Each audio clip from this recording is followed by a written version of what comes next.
How did they go wrong? It's so professional. I think It wasn't anger, it was hurt. I've come to understand you just attract yourself. And usually what you don't like in the other person is usually what you haven't owned within yourself. I think you gotta have a dream. The School of Greatness. Really? Yeah. Please welcome Lewis Howes. What you're about to experience is an interaction with myself and Dr. Siri where we had a breakdown. There was a misunderstanding, there was a breakdown on our part, and Dr. Siri shares his feelings about this. And you're gonna experience both of us navigating through an uncomfortable situation for the first part of this interview before we get into relationships. So here you go, I hope you enjoy. I can completely understand feeling disrespected at your level. Yes. Because I have experienced that in Yes. different settings on Yes. stages or at Yes. events or Yes. going to a Yes. place and showing up and them being an hour late. Yeah. And me being like, why am I here? So I completely understand. Yeah. And again, not my intention. I know, And I not your apologize intention, for you for creating that for you to feel How that did they way. go wrong? It's so professional. I don't think we've ever double booked, but I think it's all perfect. So, yeah. I think it's. Is it I think to have this conversation? I think so. Yeah. I think okay, it's been. yeah. I think this conversation brings up something for both of us that Yeah. makes our connection Yeah. unique Yeah. by meeting each other. Yeah. Not a perfect introduction Yeah. to one another. We both probably needed to meet each other this way. Yeah. And I'm coming from a place of gratitude of you expressing yourself as opposed to holding some maybe you're still feeling resentment, but holding on to some type of resentment while doing this. I've already lived longer than anyone on my mother's side. Right. So one thing in working with, I think that the section on anger may be very good that you can look at. Look at that section on anger, the statements. And that's where I stand with that. It's like, I know you have a good part about forgiveness in here too. So where's the forgiveness one? We got to work on forgiveness today. No, we're going to go anger, then I will forgive. Okay. Okay. Anger. Okay. Anger is an unsettling feeling. Okay. It sounds like you were having an unsettling Thank feeling you. for hours. Yes. Waiting. Okay. Feeling disrespect. Anger stems from an unexpressed hurt. Okay. And so you're expressing this hurt. I'm expressing my hurts. Anger is telling me to respect my hurt. And what? Okay. And respecting your I hurt. respected my You're hurt. communicating your hurt. Okay. Yes. Anger held in can hurt and negatively impact your own personal health. Okay. That means I go out of here feeling like a piece of cow dung. Anger must be acknowledged, and anger acknowledged and effectively expressed says, I am emotionally intelligent. Okay. And I love it, it's all effectively expressed. Okay. Because ineffectively expressed causes what in Not us? even there. Not even there. This is called the pocket guru, okay? It's to elevate. But what does ineffective expression of anger do in relationships in general? Well, we know what that does. That doesn't bring harmony. Right. No one grows. Connection, yeah. No one grows. It's usually a moment of not resolution. I mean, now we're going forward. It's a disconnection. Fire the anger is nothing but the fire element. It transforms. We're having a transformative moment here. I haven't even used the word ineffective in years. It never came to my consciousness until you said it. Right. Well, because you have effectively expressed here. Right. So that's See, why there's no ineffective. Ineffective is not even in my consciousness. But it sounds like you work with a lot of people that use ineffective expression in their emotions, in their relationships, in their life, and it causes a lot of pain and upset for them. It's so interesting. I'm humanistic in my modality, and so what's it like? Like darkness, I always, I don't pathologize darkness, like ineffective would be darkness. I sit with it and turn the cow dung into chocolate. So I don't even see cow dung. I do, but it's transformed into chocolate. So I don't see that as something that stinks up my life. Yes, Right. it does, but it's like, now how It's can fertilizer. Yeah, Growing. okay, The manure is actually I don't go fertilizer. to the negative stuff. Gotcha. I don't live there or sit transform there. it. Yeah, I transform it. That's Yeah, beautiful. Yeah. And then we go in from anger to forgiveness. Are we there yet? Let's see if we're there. Anger to forgiveness. We may need one more in between. Maybe tomorrow when you can think about that. One more. What's the- Feelings. Let's go to feelings. I like this. Okay. Feelings. Feelings. My feelings are real. Okay. What does it mean to be real? What is a feeling who you are or a moment that is real? So if I feel anger, does that mean I am an angry person, or is it just a feeling that comes and goes, but it's not me? No, it is you. Feelings are real. What does that mean? There's the spiritual arena. There's the emotional arena. There's the physical arena. There's the mental arena. Feelings are emotional arena. We have to sit into that arena. So your feelings are real. If you're angry, you're angry. But does that mean that's who you are? And this telling me how I am In this moment. in this moment. Does it mean this is who I am?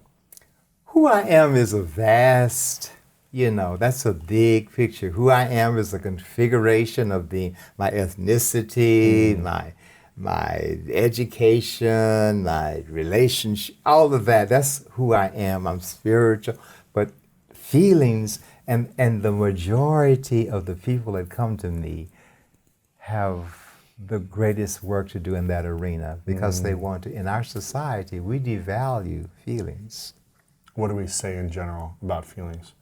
They're not. Most people don't even acknowledge them. Most people don't even know what they're feeling.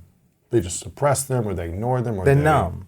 And so my feelings are real. Are real. Acknowledging them is key. Is key. Is it acknowledging it to yourself, or saying to everyone around you, this is how I feel? Well, it's acknowledging to yourself, then what do I do with it? Let's see, anger, I could have done a lot of things. I could have left. Why did you stay? Because I have to, I wanted to sit into what is it to be mentally healthy. I know it was not an intentional mistake. Yeah. And I like moments like this because I don't run away from them. Right. Because it affirms, it's an opportunity for me to affirm that I am who I say I am, or they say that I am. Right. I'm a man of higher consciousness. Yeah. So we're going to be constantly tested if we say these are the things we do. So It's this like the universe is bringing you tests to make sure. It's like, okay, so here you are. Right. And if I don't handle this correctly, then I'm not a man of elevated consciousness. Yeah, if I have seemingly, elevating myself as well as you. Yes. See. My feelings are not always comfortable. Okay. But all of them are good. Okay. You get the dose of who I am. Absolutely. I like Okay. it. My feelings are uncomfortable when my head and heart are in conflict. Now see, that would have been, that's what I couldn't live with. Say for instance, I'm hurt by what you did. That's the real feeling, hurt. And if I don't express the hurt, it turns into anger. Yes. And then it turns into what? Resentment, or it turns into Probably, yeah. Resentment. pain in yourself. And then I'm going You're to go causing home. pain in then yourself. I'm putting myself at risk of cancer. Right. Hurt, anger, resentment. I'm going to live with it. I went to that podcast and I didn't do it, and I wonder what would have happened if I would have done it, and he stood me up. All of that would have been there. Right. All of that I wouldn't have resolved. I had to go to therapy and resolve it with somebody else. I'm resolving it with you. So that would have been, my heart is feeling this, but my head can't own it. I can't sit with that.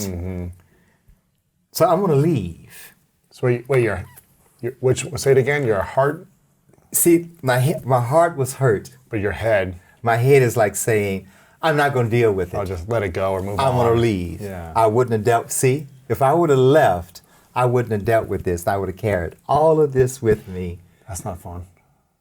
and never want to see your picture again. Screw this guy. This guy's a piece of crap. Louis who? Oh, please. This guy's a piece of crap. Never, I was talking bad about me behind my back forever.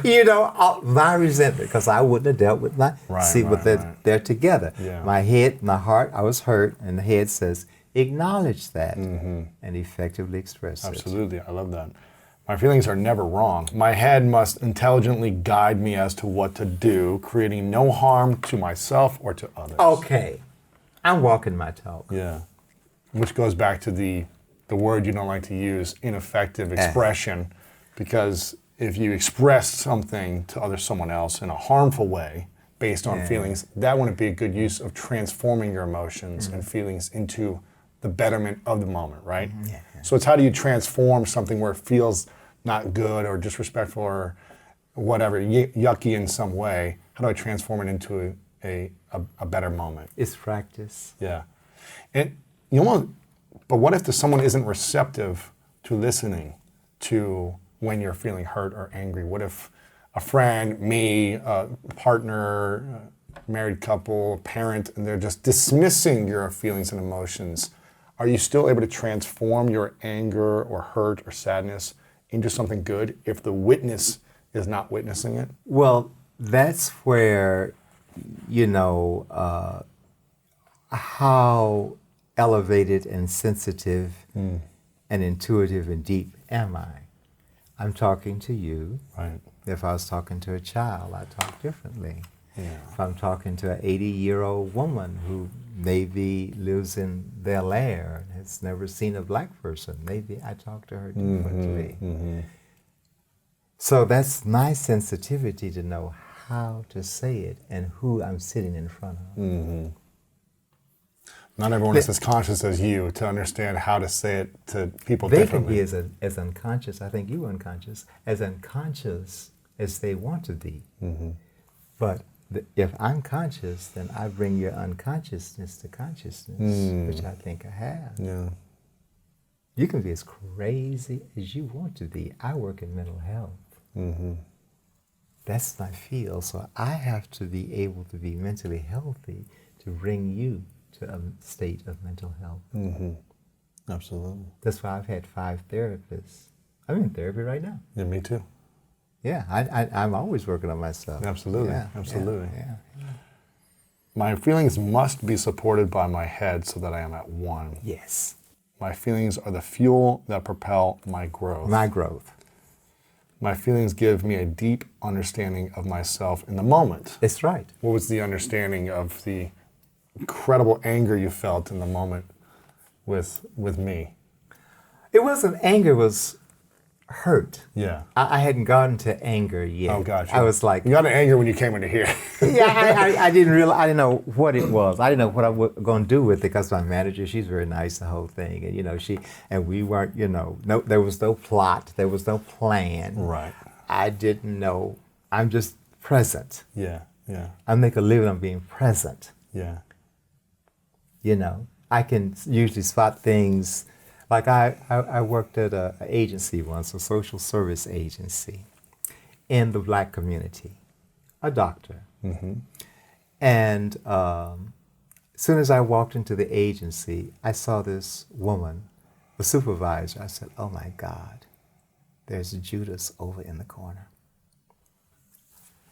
First time I looked at her.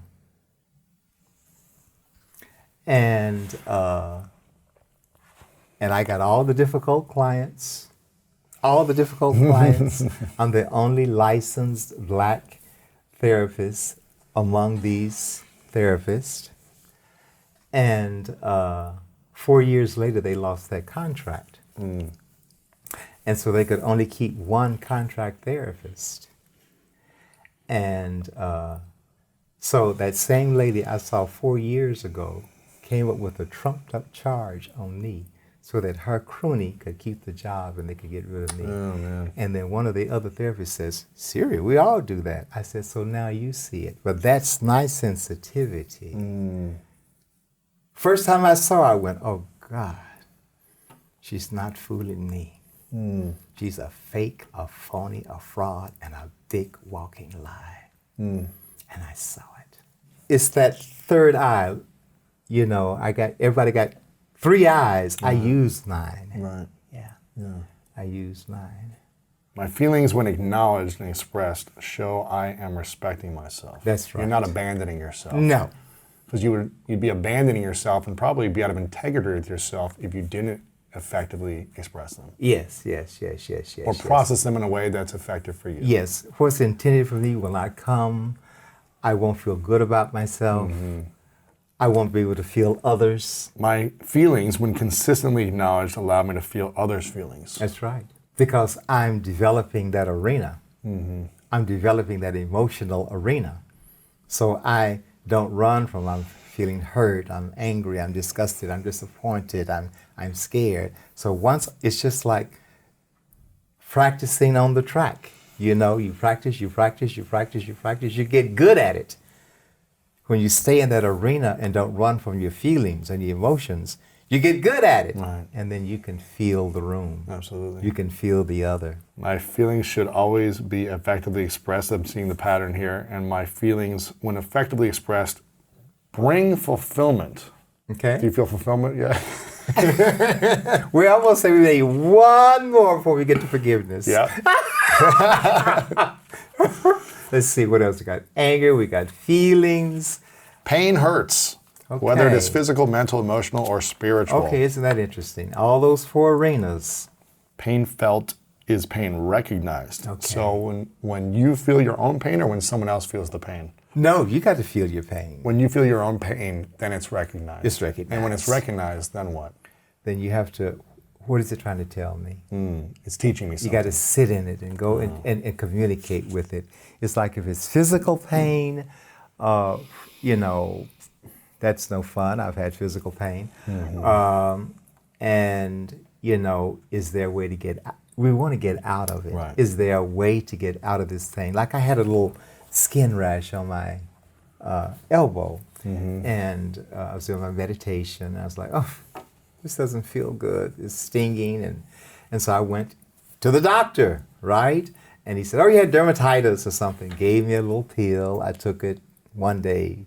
It's gone. Wow. So that's physical. Sometimes we can't get out of the physical pain, though. But in terms of spirit, I see that in the arena in which I work, none of us get on a spiritual path until we're brought into pain.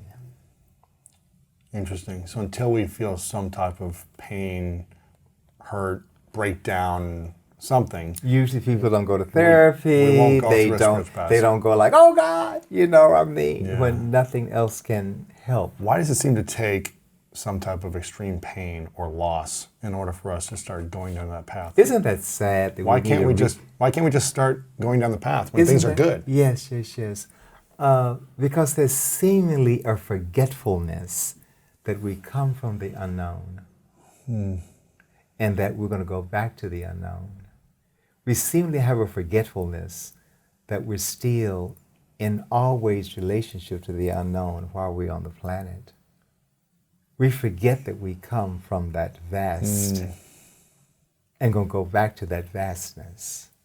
But here we get into the limitation and we forget this is a spiritual journey. This is a journey of the soul. It's not a journey of the dollar, of the fame, of the fortune, of the body, of the lover, the house. It's the journey of the soul. Right. And that's really where I sit. That's really where I live. That, you know, every experience I have, it's, what does this has to do with my soul's journey? So there's pain. Often people have soul pain. Right. You know, they can't come into relationship with who am I on the planet? What is my path? What's my purpose? That's soul pain. That's really hurtful. Yeah. There's emotional pain, you know, hurt, sadness, disappointment.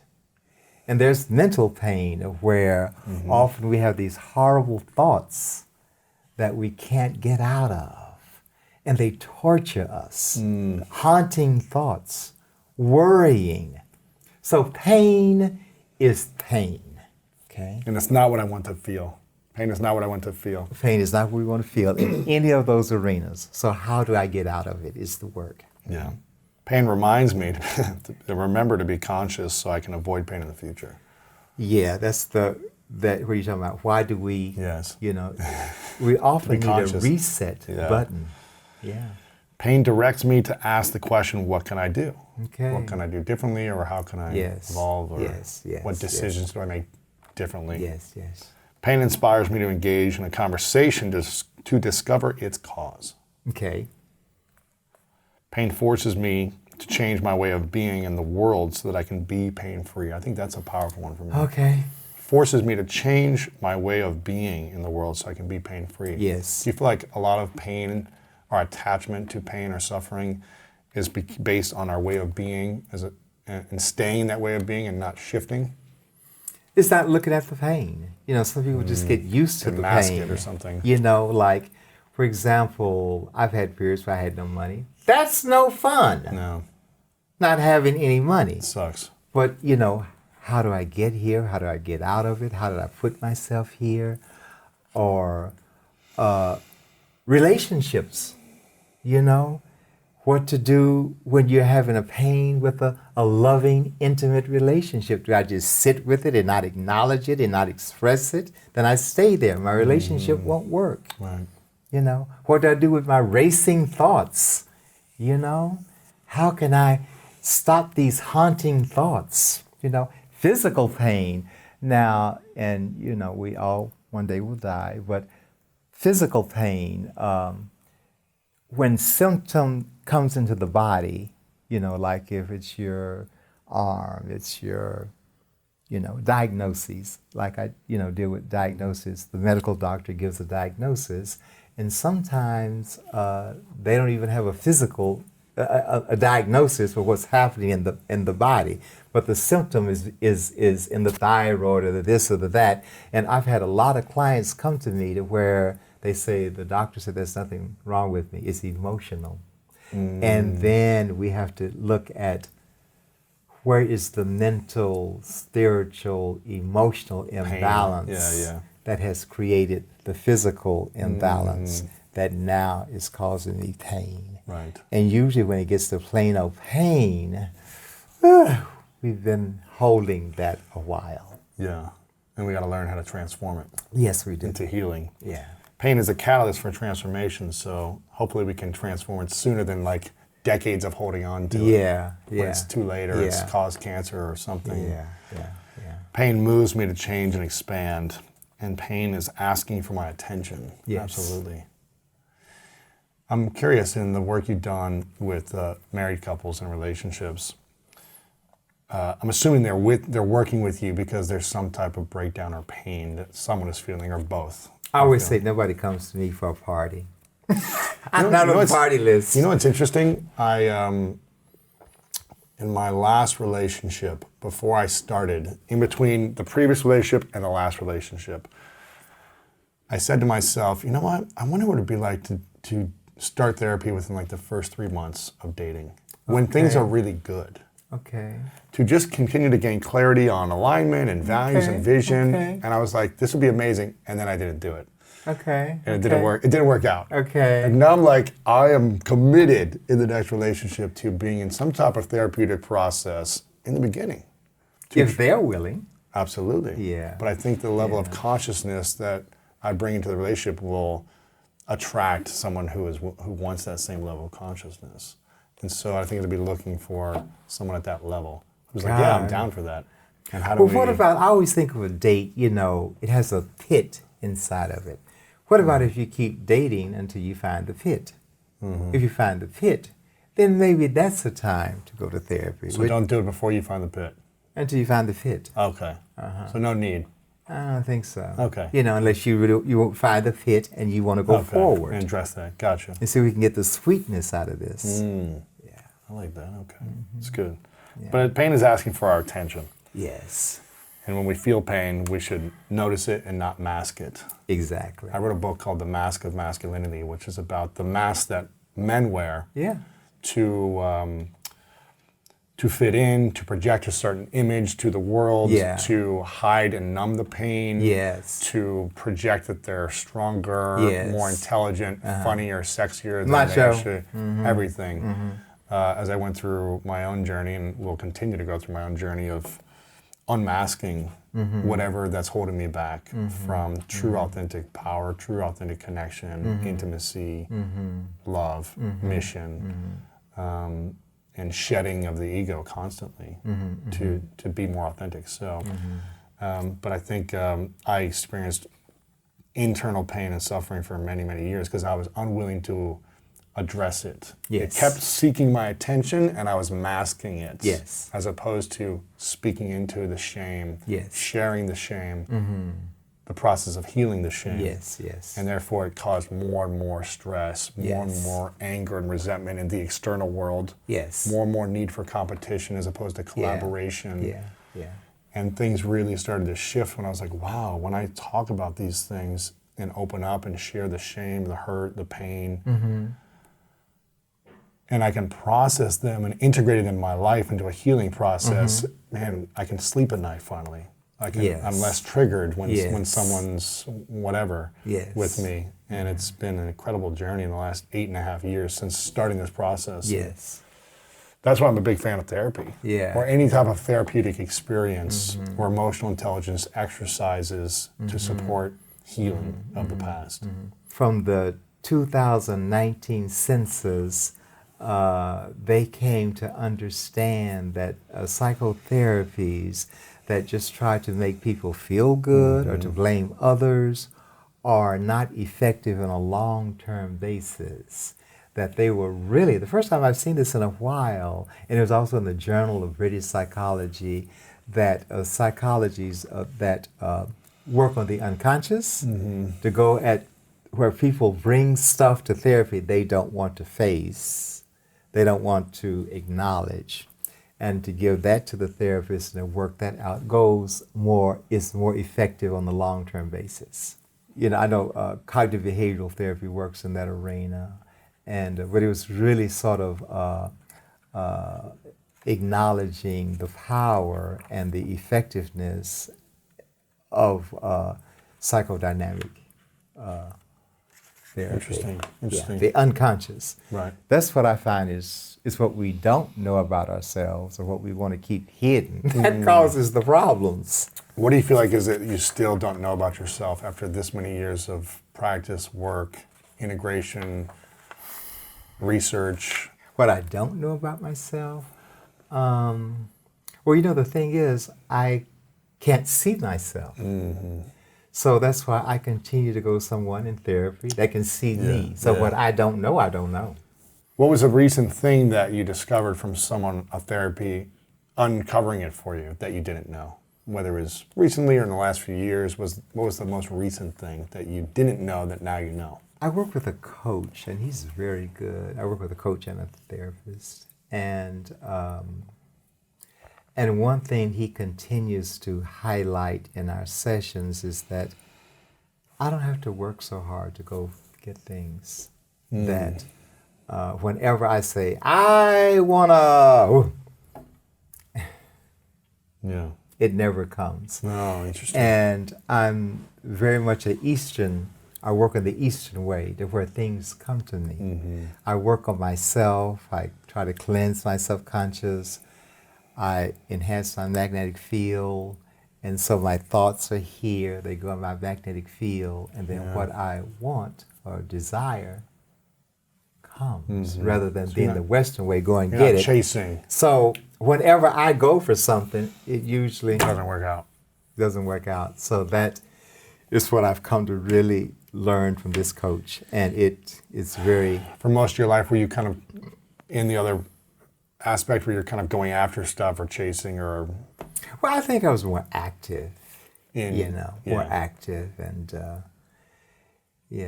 But I mean, it was just an insight that, interesting. we think that, and that doesn't mean I don't set goals. I have goals. But It's the approach is different. Yes. That's interesting. That's a good insight.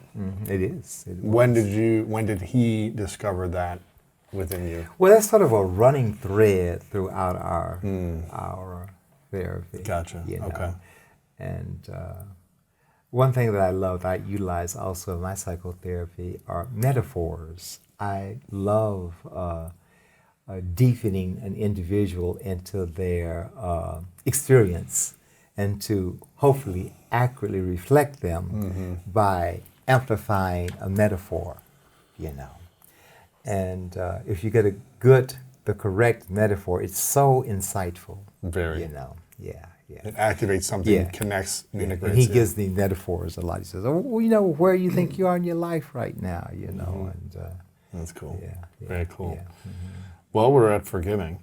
Are we? We're at forgiving. I think we need one more, and I'm there. See, you can't rush forgiveness. Is that one of the mantras in here? You can't rush. It's you forgive. You Maybe can't we come rush to it. forgiveness at the end of the episode. That is it. When Let's we do get to that. forgiveness, Let's do have, that at the end of the episode. That's the end of the see episode. And see if Let's see. we can finish that there. So let's see. You have done a lot of incredible work with couples, married couples specifically. And I'm curious, from all of your years of experience working with people in intimate, committed relationships, what is the main or the biggest problem that's causing them to fail that you've seen? Is there a common theme of like the main reason that causes them to fail? Yeah, I've just come to this realization. I really haven't. Actually, I came across something the other day that sort of, wow, I'm not the only one that sees that. That there's masculine and feminine principle. There's male gender, female gender, we have non-binary now, and there's sexual orientation. So those are three different arenas. I've come to understand that the feminine principle must be most operative in a relationship, because feminine principle is relationship. Masculine principle is not relationship. Masculine principle is independence. Yeah. Yes. Okay. So feminine principle must be operative. What does that mean? Sensitivity. That means nurturing. That means feelings. That means emotional balance. Masculine principle doesn't make a relationship or sustain it. It helps by directing. Masculine principle is directing. Yes, honey, we're going to... We're doing this, here's where we're going. Going here. Stability, here's the Yes. money. Women make money these days too, though. Here's the money, here's the, Here's the plan. Stability. Here's the plan. Here's what we're doing. But feminine principle sustains it. Interesting. So when you have someone who's a dominant masculine energy, whether male or female, but someone who's a dominant masculine energy and they're driven and led by that, how do you sustain it if they are in their masculine most of the time and don't tap into the feminine? How do you sustain it?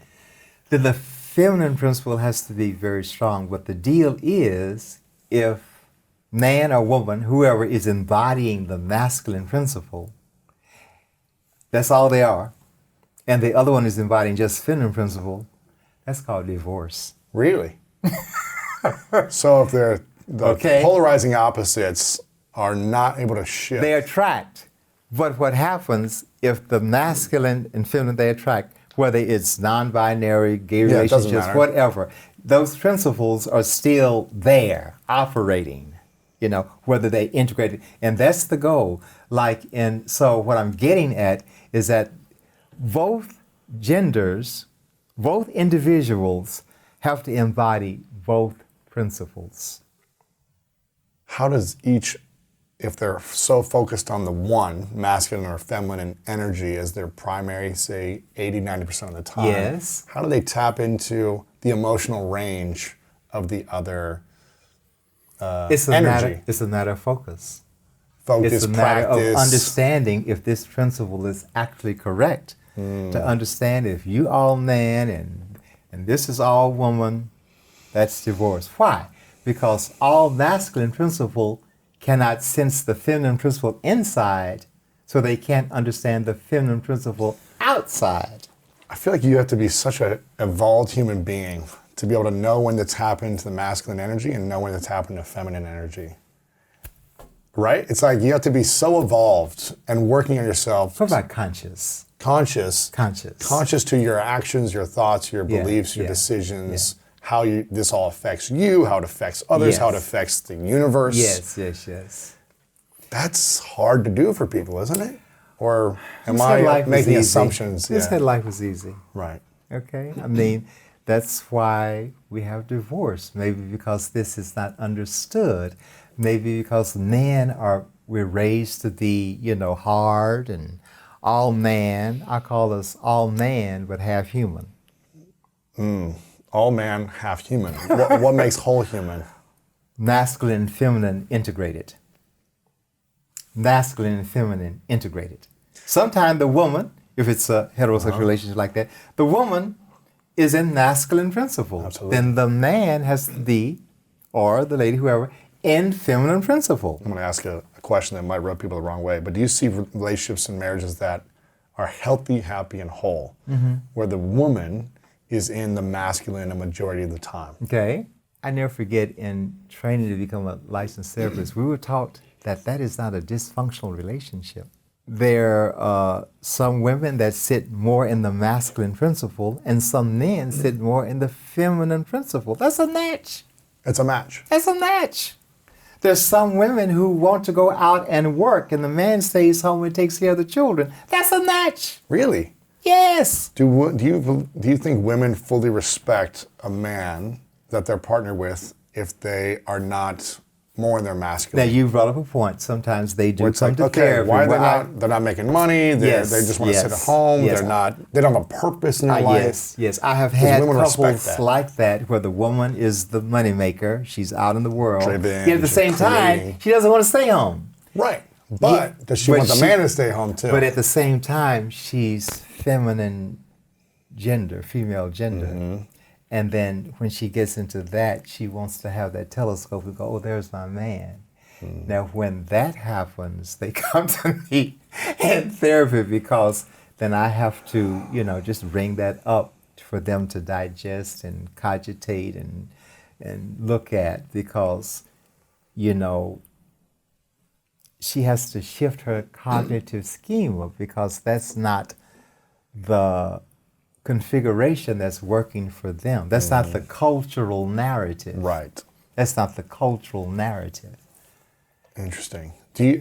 So have you seen where women fully respect their male partner if they aren't as driven or mission driven and embodying more of those masculine qualities? They have come in disrespecting their man, but we have had effective therapy and they're still together. And they make the woman makes all the money and the man takes care of the children.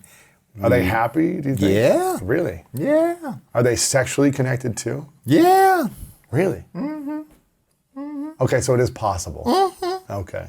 It just might be a little harder is what I'm hearing you say. Yeah. Okay, a little harder, but it's you gotta possible. get the right mate for that. Right. It's so interesting. We're in the Aquarian age these days, and the Aquarian age is being typified by New Age relationships. Modern relationships. Like my godchildren, they both have very committed relationships with their girlfriends. Mm-hmm. They're not thinking about getting married. Right. But they're committed. The mother said, and they got a house together now. They just bought a house. They get both names on the deed. They have no concept of getting married. There are couples that have children together, not married, living together, committed. There are gay marriages. There are polyamorous relationships where it's like your partner can be with whomever they want to, and they can be with whoever they want to, and they come together. There are all these new age relationships. My generation of parents, there was the heterosexual model, marrying, and everything else was wrong. Everything else was wrong.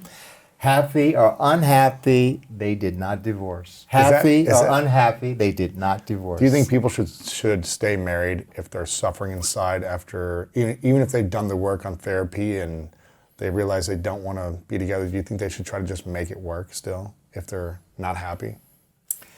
Well, often couples come to me with that. They've been together for years, and the children grown and out of the house, and now they're there just looking at each other, miserable. Do we like each other? We don't like each other. They don't like each other. They don't want to be around each other. And so it's helping them to understand where they are and how they got here and what do we do with this. Maybe there's an option they never considered, that we can still be friends and sever this a conscious this uncoupling. legal relationship. Right. Maybe we can still be friends. Maybe we can be thankful for each other for the time we've had together. Yeah. Maybe I can still come over and cook for you, but I don't want to be just tied to you anymore. Right. Because I'm not getting any fun from you anymore. Maybe. And then, of course, say, for instance, if Nate gets sick, God, that's really a rough one. That you've been together for years and your mate comes with some incurable disease like MS, some degenerative disease. That's really a hard one. That's tough. Yeah. So, in my arena, there are no absolutes.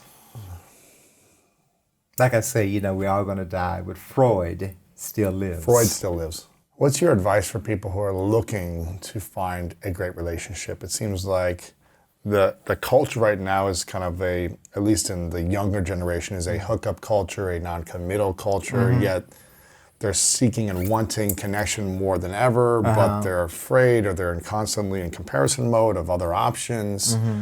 What would you say are 3 questions that you would ask someone to see if you think that it's even possible that they'd be a good fit, a great match for your love? What would be 3 things you could ask someone to even then observe and see, like, okay, whether if they're authentically telling the truth, this could be a good potential match? Wow, that's a hard question. I don't know. I pick up things that often people don't say, and I don't even know what those 3 questions would be. I would really be completely sensitive and observant about what I feel. Like some people say, I'm really here for life. And something happens and they out of here. And they told me they were not going to divorce me. Right. But something happened. And they're out. And they're out. So I'm not saying they lied to me. I'm just saying, I would just experience and see how committed they are and how makes you how feel much around they them. stand behind their word. And, it's, because I know couples who have come to me where the lady was very spiritual and the man was atheist. You go like, do you love God? And the person says, no. And they're out of there, right? Right. If they answer that question, the other person wants someone who loves God. I have a couple like that. They love each other. They're together in some kind of way. He got into her spirituality. Right. Well, there you go. Yeah, so, we all grow and evolve and shift and change. I just pay attention. When someone is in a good dating experience, Yes. they start dating or they're in a good relationship and it seems like it's going really well. How would you support them in making sure they don't self-sabotage the relationship? Because I hear this a lot, that people like find something good and then they get scared. It's too good, or they self-sabotage and kind of like destruct the relationship. Yeah. Or they make some stupid mistake or they hurt the person. It's like, why do you think people do that? And how can we move beyond that so these negative thoughts don't ruin something that can be good for us? Well, my understanding and experience is that one has to love the concept and the idea of a relationship more than you do your ego. What does that mean? That means if I really want a relationship. So, okay, here comes my stuff. Okay, I gotta run. See, that's my ego. Here's my fear. Or it's too good. So you have to love the idea of a relationship, that you go through the rough times. You have the conversations. You have the communication. You have your authentic moments. and work through it so we can sustain this relationship rather than, I don't like that, or I don't like, and you stay in your ego. The I. Yeah. You have to get into the we. You have to love the we more than you do the I. You got to love the I too. It's the I and the we. Uh-huh. But you got to really love the we. There's a 3 parts to the relationship. It's 3 parts of the relationship. Yeah. Maybe 4 if you add the spiritual connection to the relationship or something, yeah. But the other person, and then the relationship. That's right. I'm sure that individual has been there before, in terms of, they get to this uncomfortable place. Where it feels good. You mean where uncomfortable, where like things are good. Okay. It makes them feel scared. Is that what you mean? Then they got work to do on appreciation and deserving. Deserving. Do I deserve this? Or maybe trust. Some kind of way is some kind of work on yourself of trust, of whatever, some kind of fear there. How do we learn how to feel like we deserve something good for us? Because I remember growing up feeling like I didn't deserve anything good. Mm-hmm. I was always kind of in beat up mode. Yeah. I'm not good enough. I'm too stupid. Mm-hmm. I'm not, good looking. Like I'm not talented, not smart. There was a constant like negative. You didn't think all of that. All of it, yes, for many years. And so it drove me to try to make myself something to be accepted by others. But I still didn't believe in myself. For years, I was in that state of mind until I was able to process the healing of the traumas of the past. Yeah. For me. Yeah, I'm sure. Now, I was still a functional human being, but I had this like resentment and anger and feelings inside. But how do people get to a place of, I deserve to feel loved. I deserve a healthy, conscious relationship. I deserve a person who is trustworthy and who's honest and in integrity, and how do we get to that place of feeling like we deserve it and knowing it? Well, that's deep-seated work. I mean, what I experience a lot from individuals, they intellectually know that they may not that they have that idea in their psyche that they're not deserving. Yes. That's intellectual, but I find that a lot of people are frozen on the feeling level.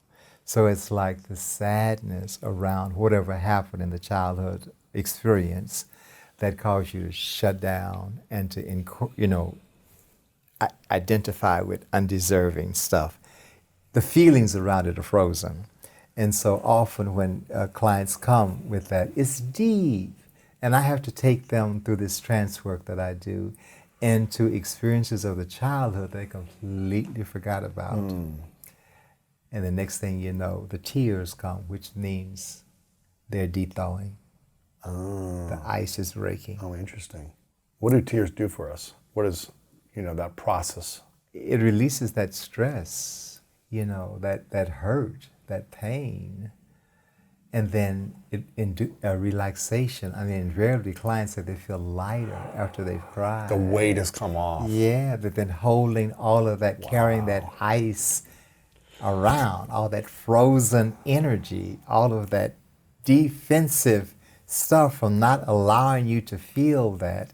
And then once you feel it, it's a release. Are we able to get to a place of release without crying? Or does one have to cry in order to feel free? Well, that's the emotional arena. Okay. That's why I said they're all 4 arenas. And the mental, the intellectual, the emotional, what did you say, the spiritual, and the soul? Physical. Physical, gotcha. Is emotional also connected to the physical? Soul level's another level. Right. You brought that in. That's a whole nother level. Is the emotional also connected to the physical because it's an emotional and physical release that's happening? Yes. Yeah. We can save ourselves a lot of physical ailments. I gotcha. It's not, you never blame an individual for anything that, happens because, it's out there. That disease and stuff is out there. But, if perchance we want to look deeper and there's a possibility of going into remission or spontaneous curing, then, we can deepen into why me? What is this trying to tell me? And we don't just heal into life. Sometimes we heal into death. Interesting. If we don't heal into life, we're going to heal into death, hopefully. Well, healing is the goal. Yes. Like I had a client years ago, and she had melanoma cancer. And, and her husband told me after she died, said, Siri really helped me. He taught me about God before I died. That was so moving to hear that. I couldn't save her physical life, but maybe she got some soul life, for the next, That's beautiful. And that was she taught me something. And I learned from people I work with. It's not just me sitting here. I learned. It's a collaborative thing. It's, a total, divine being sitting in front of me. I learned from them. Right. Yeah. What's the biggest lesson you've learned through working with someone? Well, I'm always thankful for clients, I should say humbled at the fact when clients come to me, they could choose anybody. They could go anywhere. This is America, you got all kind of options, So it's very humbling when individuals choose me and assess that I can help them on their soul's journey. So it deepens me into the experience that really is not me. I couldn't possibly understand sometimes some of the things that flow through me when I sit with an individual. And so it sort of deepens me into a spiritual oneness, because I don't let it go to my head, whoever's coming to me. And it's like, wow, now you're sitting in this seat as a helper, therapist, healer, father, spiritual father, brother, guide, psychopomp, and I just surrender to that. And so, after sessions, like sometimes clients bring very dark stuff, but I just surrender into that, and we both just go into that darkness, and we feel so much lighter at the end. So it's a very spiritual experience, is what I'm getting at. Yeah. It's very humbling. It's very humbling. Gotcha. Yeah. That's the lesson Yeah. right there. Yeah, it's not me. Interesting. It's not me. Yeah. I've done the work. Yes, I've done the work. I've had teachers. I've bowed my head every morning, meditation. But yet, it's an experience for me to deepen into the unknown when I sit with a client. Because, what clients bring, it ain't in a book. What's that? It's not in a book. Oh, right. It's not in a book what they're bringing. It's like, you don't learn all this, everything. So I have to really sit in a deep sensitivity and a intuition and a knowingness that is beyond me. So I'm just like thankful, that is the word, thankful and humble when a client comes, because it gives me the opportunity to get deeper into that oneness and let the unknown flow through me. Yeah. So more becomes known. What is the thing that if people evolved more of in a relationship that would support them in feeling happier, healthier, and more whole, as opposed to disconnected? What's the thing if they did more of something, they learned something, they deepened to practice in something, what would that be? I think the goal is self-awareness. Just to be aware of your limitations, your fears, your likes, your dislikes, your triggers, your deal breakers. Oh, God. Just to be self-aware. What I like, what I don't like. Where's my passions? Yeah. And then to get into you have to have the self-love. What happens if we don't have self-love in a relationship where we love someone else? Well, it's, it can get an imbalance. Either you love them and it's just giving, you get them, for a person who's really not sitting in self-love and, that pop term, codependence, it's not a psychological codependence, then I'm just loving on you, but I don't really know how to receive. What happens when someone does that? When what? They just codependent? They love on someone else, but they don't know how to receive, or they don't know how to love themselves. what happens? Oh, they just maybe missed out completely on the possibilities of of becoming whole. They're not completely whole.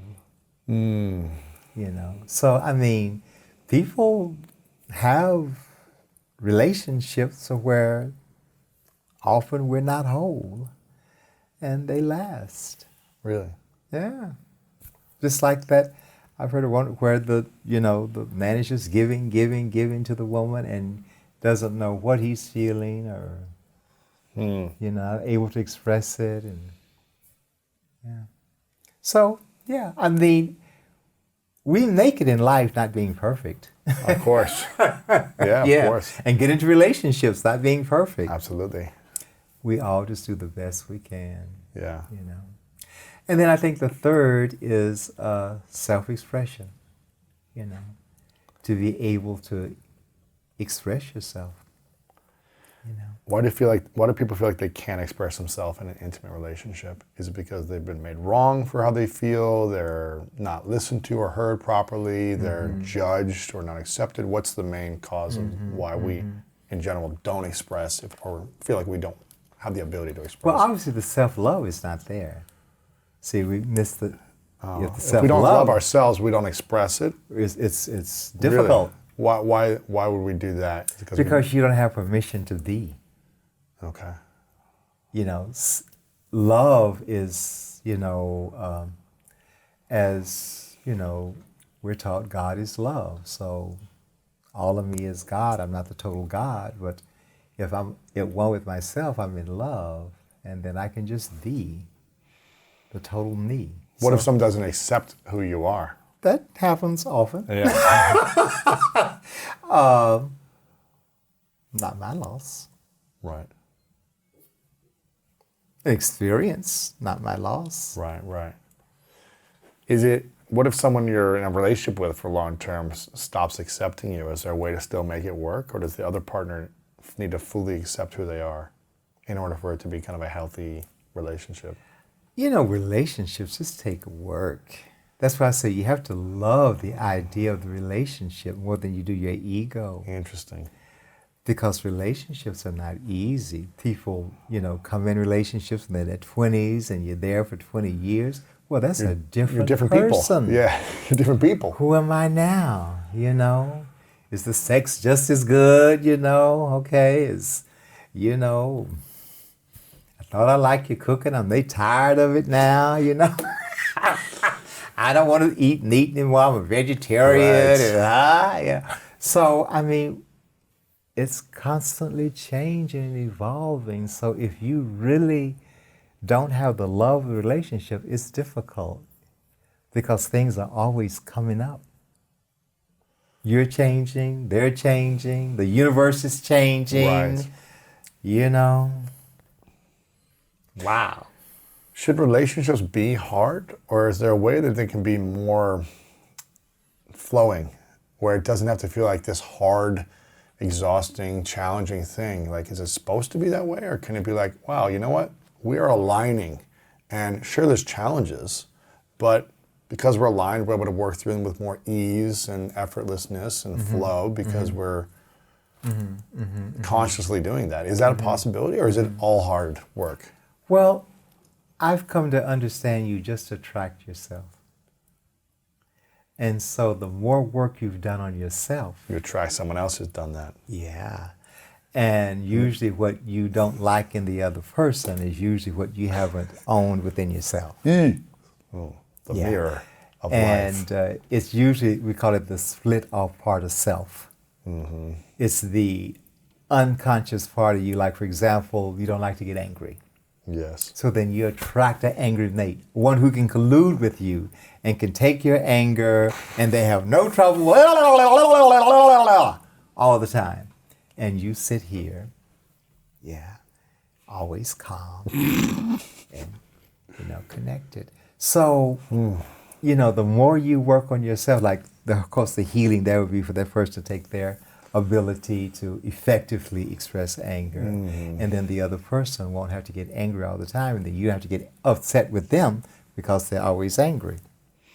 So it's really accepting yourself. And I think you can accept another, you know. You can accept someone else when you fully accept Yeah, yourself. yeah. Everything about you, the good, the ugly. Especially the bad and the ugly. It's like, you know, baby, I'm working on this. Right. Okay, I'm not quite Where I through wanna this be. yet, but you know, I have trouble. Da, da, da, da, da, da, da, da, da, da. You know, that's self-expression. That's also a self-awareness. That's also a love that I'm not saying, you know, I got this to work on. Can you just, you know, be aware that this is unevolved in me? How do we get to a place where we fully accept all of us? Yeah. How do we get to a place, you know what? I don't like this, and this about me, but I accept myself. How do we learn to do that? Well, that's why I say again, we can't see ourselves. It's like, and if you don't work on yourself, you don't grow. You don't change. Like if you don't go to the gym and lift up some weights and stuff, your muscles don't change. Matter of fact, they get flabby. They die. Weaken. Yes. And so if you do not have some way of working on yourself, whether it's with a coach or a therapist or an astrologer or Mentor or something. mentor or the I Ching or whatever, you know, throwing the shells or going to the orishas or you don't change. You don't. You will change. You'll get older and all that kind of stuff.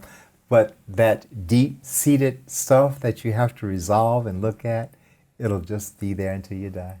Knowing that we're all imperfect human beings on our own journey, what would be the prescription you would give to couples getting into a relationship before marriage? They're deciding they want to get married, and now, okay, it's going to happen soon.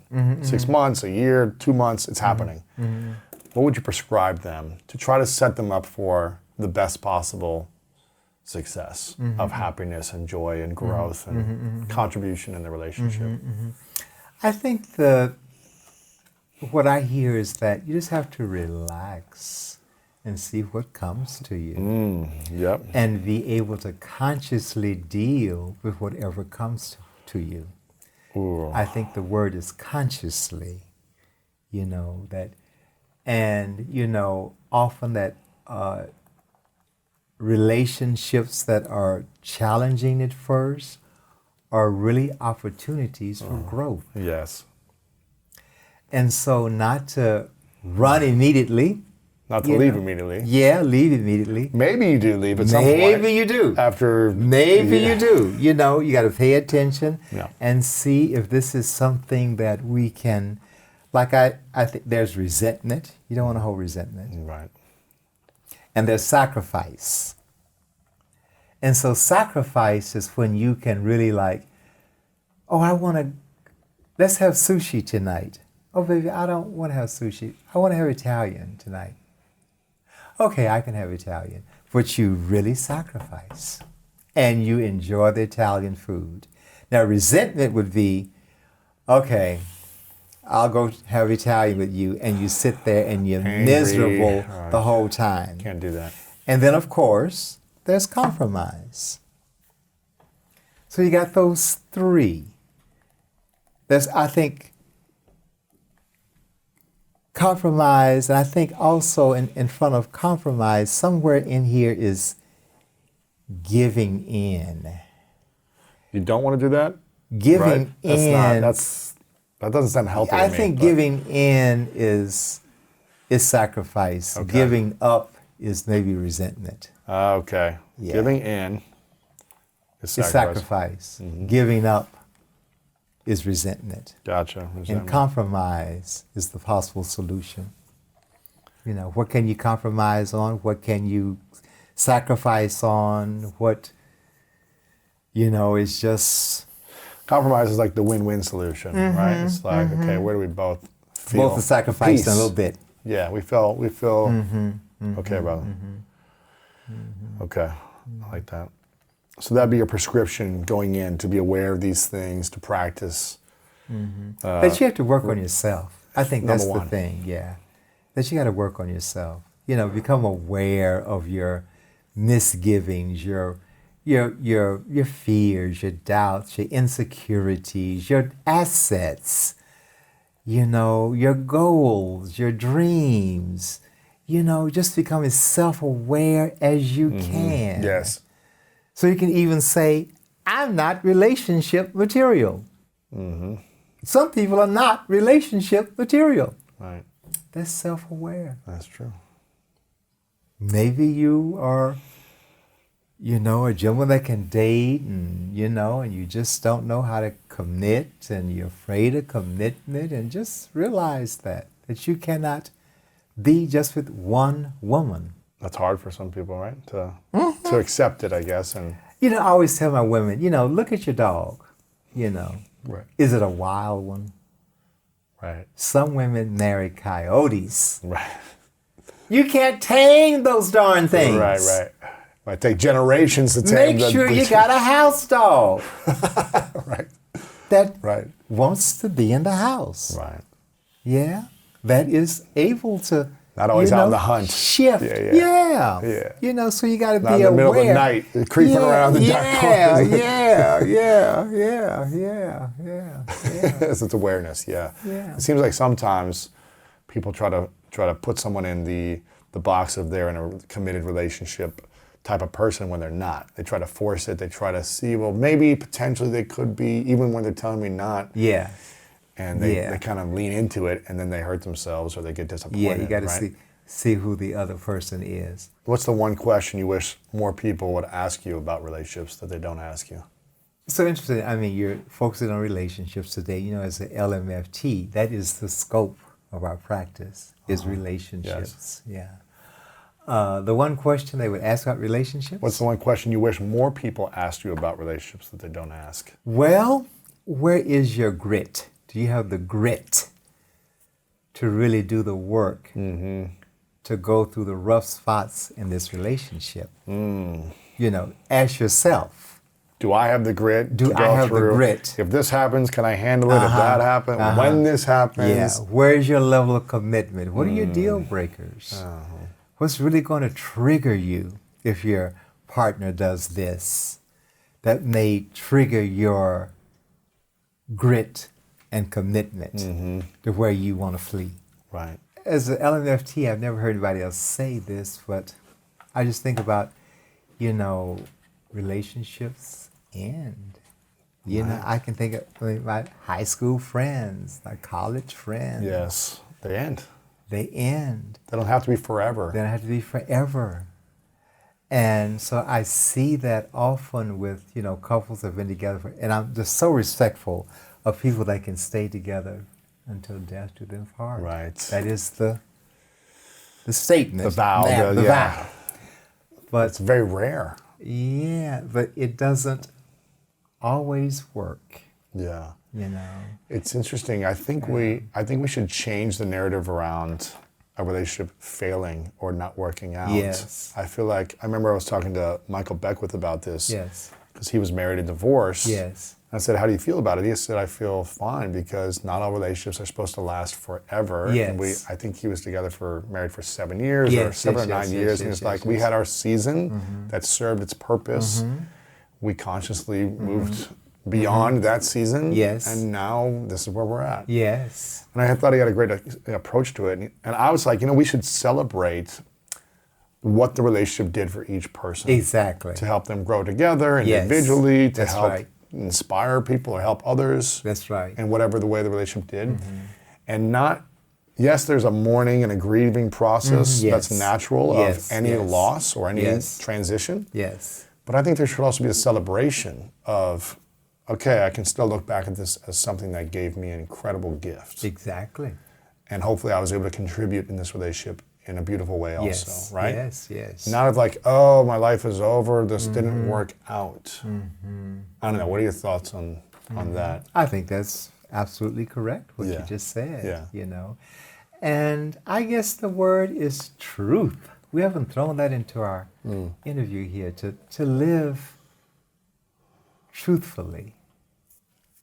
You know, it's like you may even keep the marriage, But maybe we live on different floors because we Right. got kids and we're going to have a new age relationship. Yeah. But at least be able to effectively, again, that word, speak your truth of where Yes. are we, baby? What are we doing right now? How does this feel to you? How do we keep this going? Do we want to keep this going? If we do, what does it look like? Right.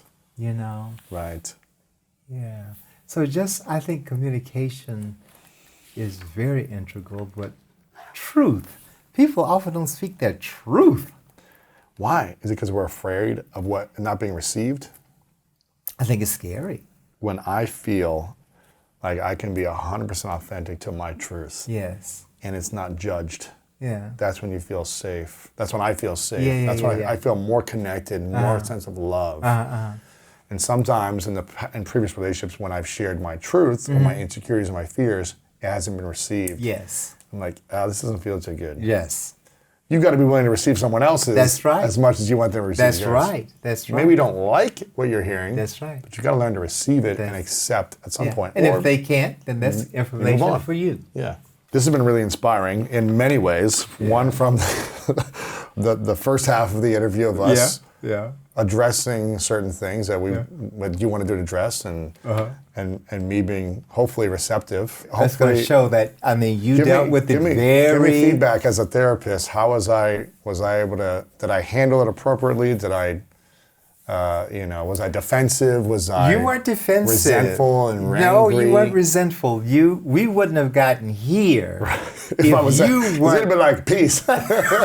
We wouldn't be here Right. if you hadn't handled that so effectively. Oh, okay. Yeah. And so I'm very respectful of you. Oh, thank you. Okay, that Appreciate you it. were, able to, and I was able to effectively express it. So, we brought us closer together. And I Absolutely. think, I had to walk my talk. I Yeah. couldn't be, Yeah. and then doing something that's not.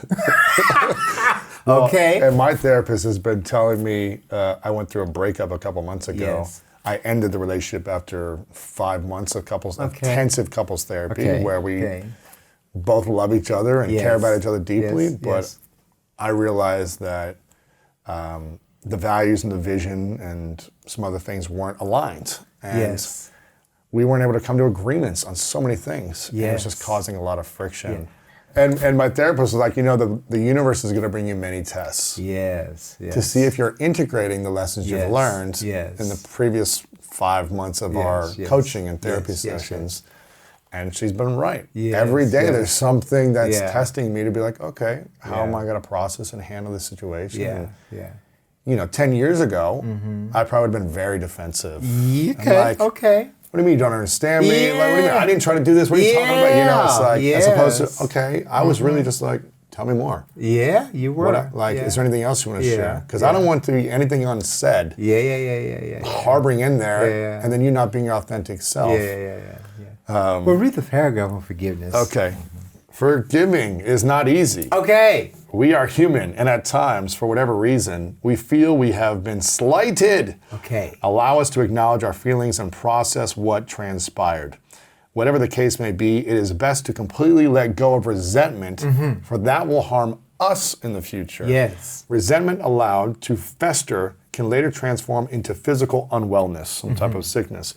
Rather than judge the individual who has violated our boundaries or our sense of good, give them to the divine, capital D. In giving them to the divine, we become completely resolved, as the spiritual law of karma becomes operative in the other's life. Resentment must go for the other, as we perhaps must also forgive ourselves. Okay. That's a nice statement. Okay. Powerful statements. Number one, forgiving another challenges my ego but uplifts my spirit. Say that again. It challenges my ego but it uplifts my spirit. Okay. Yeah. I was really experiencing that. Yeah. You were feeling your ego is being challenged. It was being challenged. Okay. Yes, it was. Yes, it was.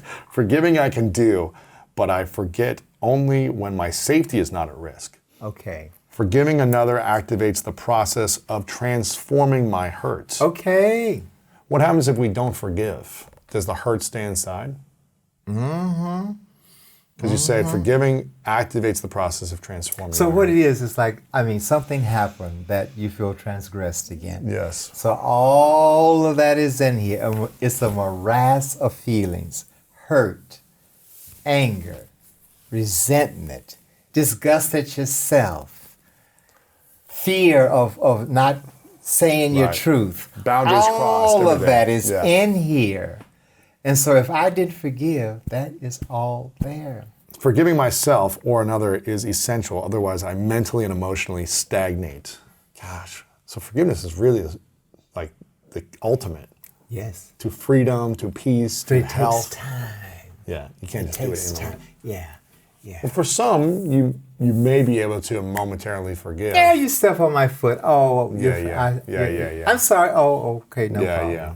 But I guess it depends on the emotional trigger that you have from the past. The emotional trigger and how severe the transgression was. Right, exactly. So it's all Yeah. personal. It's all personal stuff. And someone might go through something and not be hurt by it, but another person who's got that, I guess, transgression would feel more hurt by that situation, depending. Yeah. Forgiving myself or others reminds me that someone acted unconsciously. I did say that to you. Yeah, didn't I? absolutely. Yeah. Forgiving involves looking at things from a broader perspective. Forgiving another triggers my awareness that all do not think or act like me. Forgiving myself or another can take time, like you said. Okay. Forgiving another catapults me into a realm of high spirituality. And I Okay. believe that for sure, because Yeah. if we're not forgiving, then we're in our ego, right? Yeah. We're like staying in that. Yeah, we're stagnant. level of We're not place. growing. Yeah. Forgiving another says, release and let go into love. Oh, well. That's beautiful. Okay. Forgiving another frees me to love once again. Okay. Damn. You're like, did I write this? I honestly do have that experience, like my dissertation is 365 pages, and I reread and I go like, it just feels like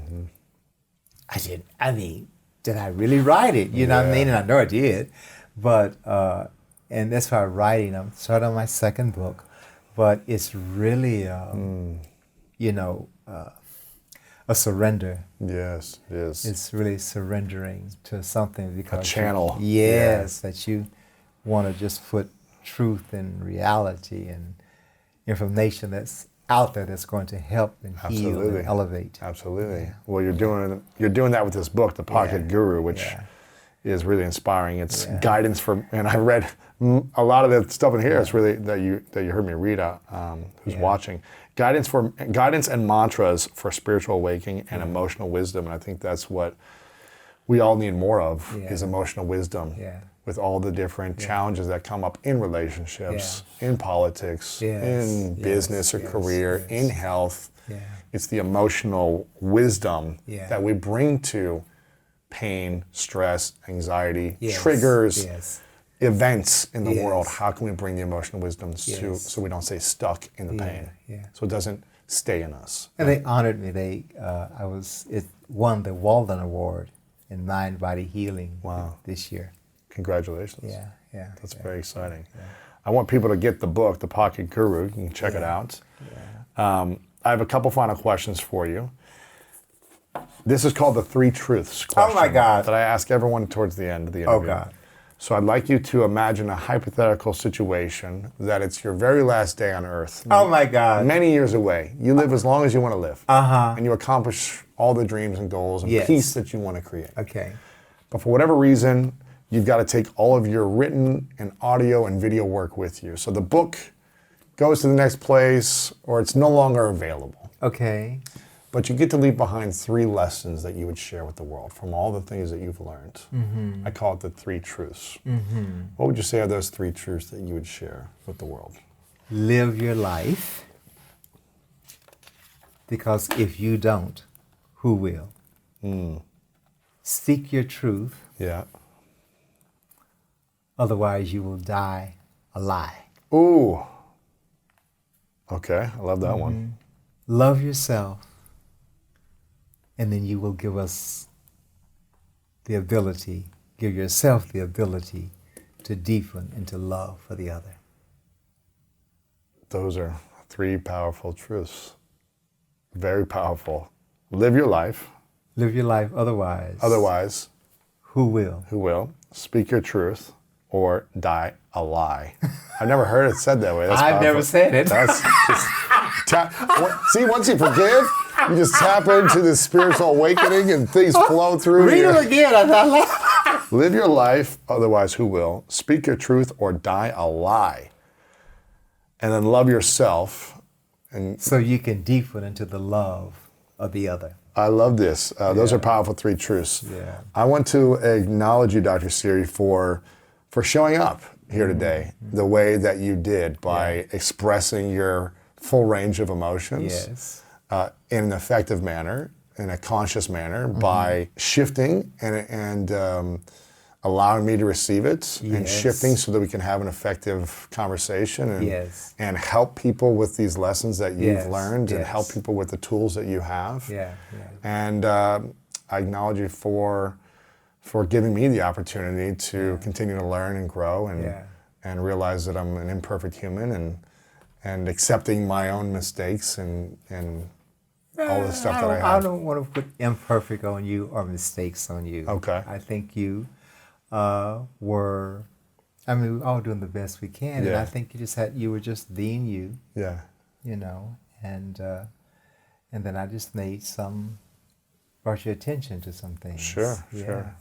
And so you expanded and you grew. I think we both did. Absolutely. I think it was a beautiful model we had today. Absolutely. A beautiful model. Yes. And real time. Yeah, there was a breakdown and we communicated effectively, I think. Yeah, Hopefully I was an think active so. listener and I think so. compassionate and I think understanding. so, yeah. And I feel like you weren't attacking me Not at all. aggressively Not at all. and throwing everything at me No. in a certain way that I wouldn't be able to receive it. Ooh, wouldn't that have been horrible? Because then, That what, would've what are we been doing? terrible. We're just upset at each other That'd and have been horrible. probably wouldn't have been very. So, I have a speaking tour coming up.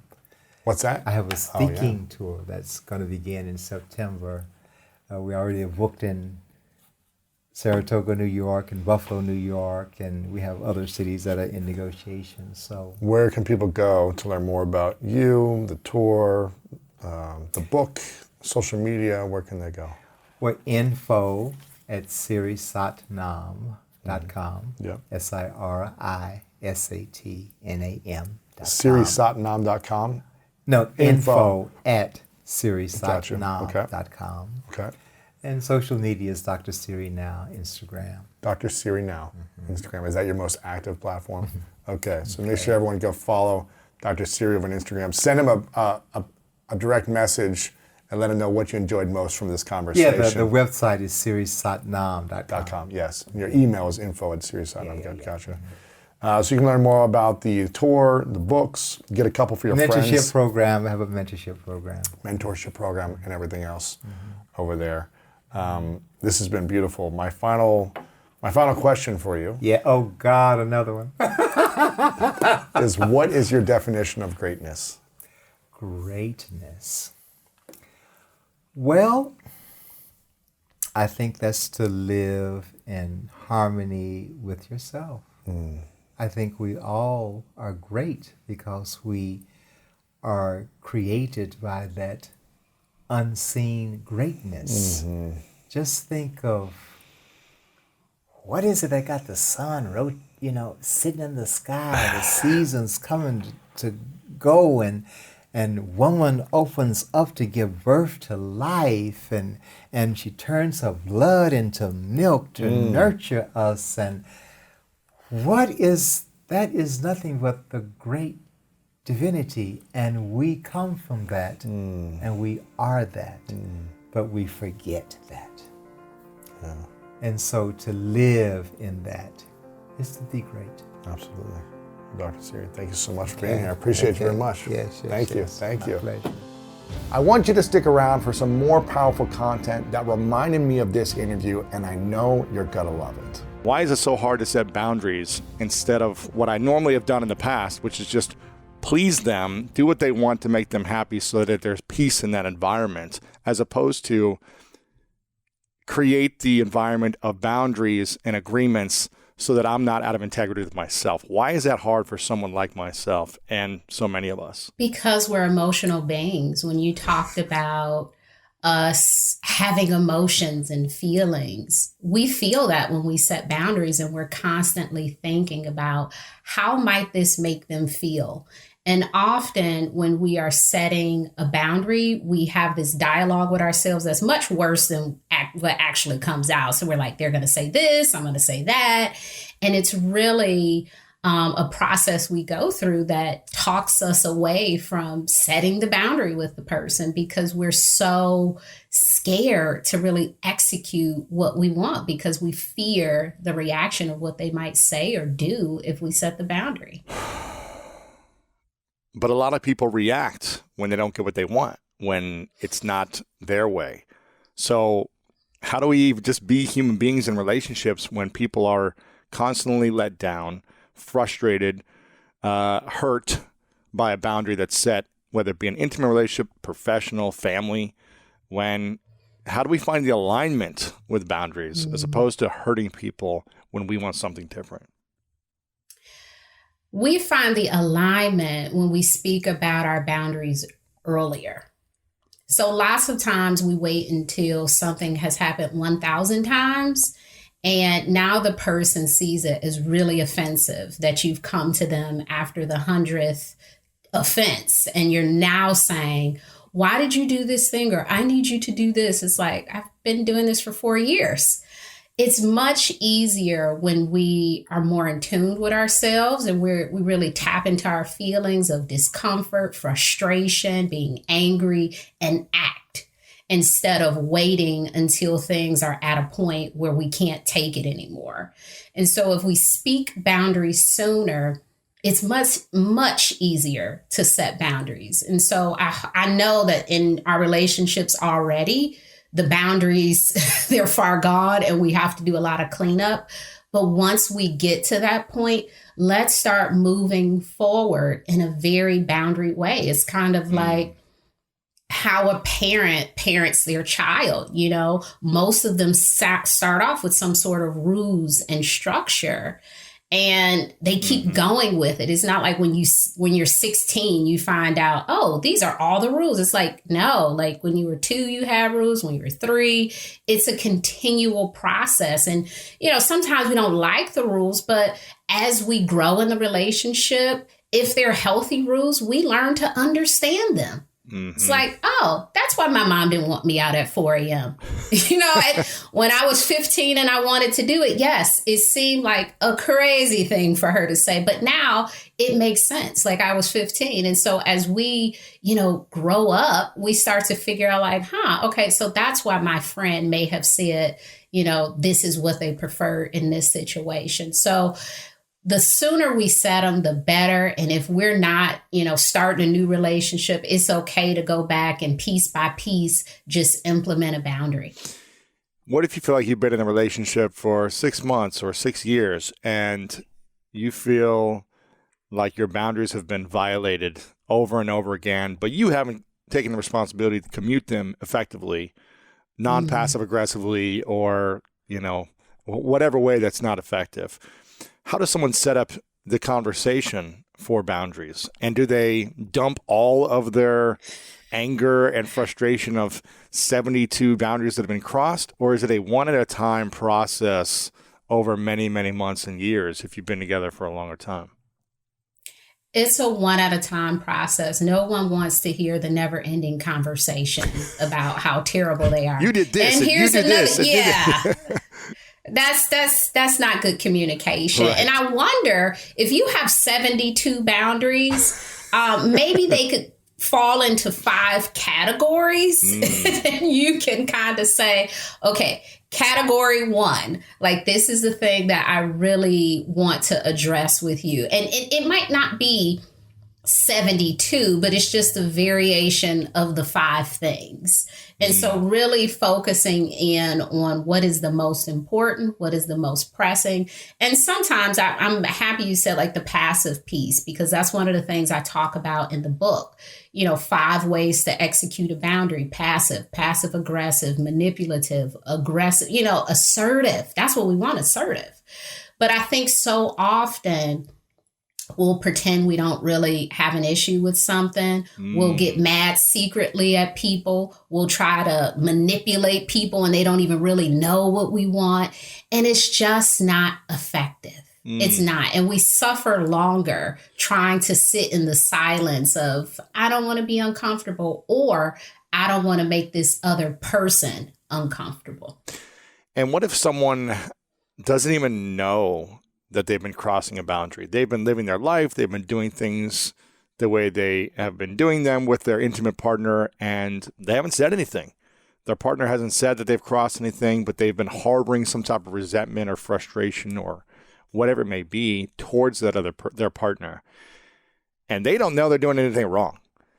How can the person who feels like, hey, things are great right now, my partner isn't complaining, there's no, frustration, what can they do to make sure that they're not crossing boundaries? Or is it even their responsibility to be proactively asking their partner, hey, am I doing everything okay? Am I crossing any boundaries? Or is that just, therapy woo-woo talk? I think that's amazing if that's something that you do. Will most people do it? Probably not. We're not typically proactive about another person's needs. But I do think it's very important as individuals that we know we can shift and change at any time. I mean, I remember being a kid and hating macaroni. And then I remember one day loving macaroni. So like we can change and it can come at any moment. And so, yes, this may not have been my boundary 1 year ago, but today, this thing is an issue for me. And I am talking about it now because this is something that I no longer want to sit with.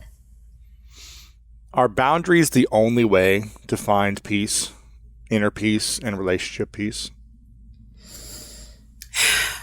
Because of my broad definition of boundaries, I would say so, because I think when we think about boundaries, we think about them as something with someone else, and it's really with us. A boundary could be a morning routine. A boundary could be, having some quiet time after lunch. That's a personal boundary that you honor for yourself. And so that does bring you a lot of peace. And so when we think about boundaries, it's not just all of these things that we need other people to do. It's also what we need to do with ourselves.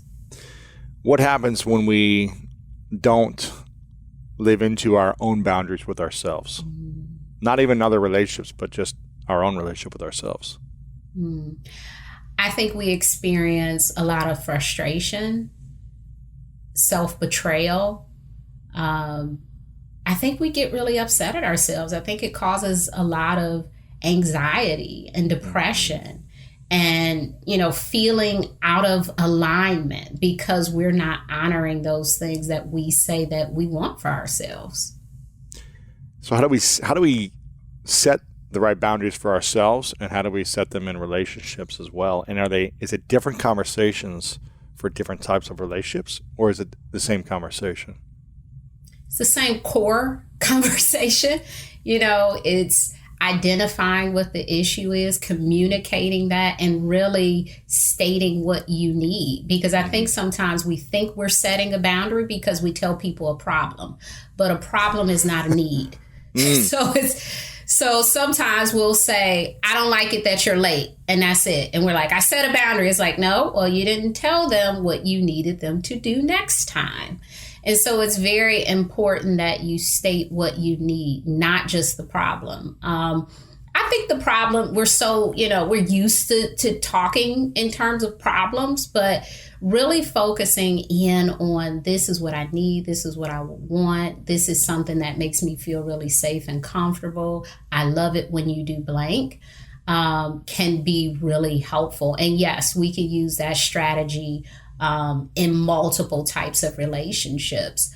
With ourselves, I think the biggest challenge that we have with honoring our own boundaries is the self-talk. So often I hear people say, I'm going to try to quit eating bread. And it's like, you gonna try it or you gonna do it? Because trying sounds temporary. Doing it sounds like a real thing. And how do you do that? You have to hold yourself accountable to this thing. No slight against bread. I love it. But, you have to hold yourself accountable to this thing. And so that's one of the areas that we really struggle in. It's much easier to say, my problem is with this person and they need to do blank for the relationship to improve. But sometimes it's us needing to be better listeners. Sometimes it's us needing to keep certain things to ourselves because this person can't really handle listening to it. So a lot of it, falls on us. And that is the interesting piece about boundaries, because so much of it, just on Instagram and, everywhere you read, it's like, tell these people to do this. And it's like, what can you do for yourself? And what if you've communicated the boundary to someone in your life, intimate partner or not, and the boundary continues to be crossed? Maybe they try a little bit, but then eventually time passes and they fall into their pattern or their habits of crossing the boundary, whatever it might be. How do you renegotiate the commitment or re-agree, or when do you know that, okay, this person is not honoring my boundary, my request, or the agreement that we've set out together? Do we cut this person out of our lives? Do we, just be passive aggressive towards them crossing our boundaries forever? What's that look like? So John Maxwell has an interesting quote in one of his books where he talks about changing the personality of your employees. And he talks about hiring the people that you want to have in the role because you like them. Because if someone is not friendly, you can remind them to be friendly and they can do it for a little bit. So let's say it's on a scale of 1 to 10 and they are at a 2 naturally. You could get them to a 4 or a 5. You may not get that person to a 10, but we have to see 4 or 5 as progress. And so when we're trying to, I need you to do this thing, one, we have to be patient, because this is something we may have been thinking about and something that is just disrupting our spirit. And this person had no idea. This is new information. Allow them time to process and actually practice. As humans, when we practice stuff, we don't always stick to it. And so reminding them, hey, this is what we talked about, that might be a natural part of the process. Mm-hmm. Once you see that you've reminded someone maybe more than you want to, you determine what your more is, right? Or once you see that this person can't even get to a 3, they're still at the 2, then you have to decide how you want to proceed. And that could be maybe changing your expectations of the person and dealing with it. Maybe it's, severing ties in the relationship. Maybe it's speaking to them less frequently.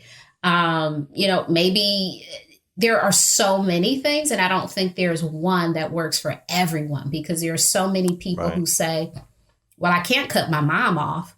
I can't cut my dad off. And so, maybe if you're not comfortable with that, you can't cut those people off, but could you talk to them less frequently? Do you have to talk to your parents every day, or can it move to a few times a week, and seeing how that feels? So there are lots of things that you can do. I think cutting off as well, yes, that is a boundary. It depends on the level of toxicity in the interaction. Right. And do you think it's egotistical for us to say, you know what, I need this boundary and I have this boundary with these people, and don't do this to me and you can't do this, and I want you to change your personality because I need this to feel peace?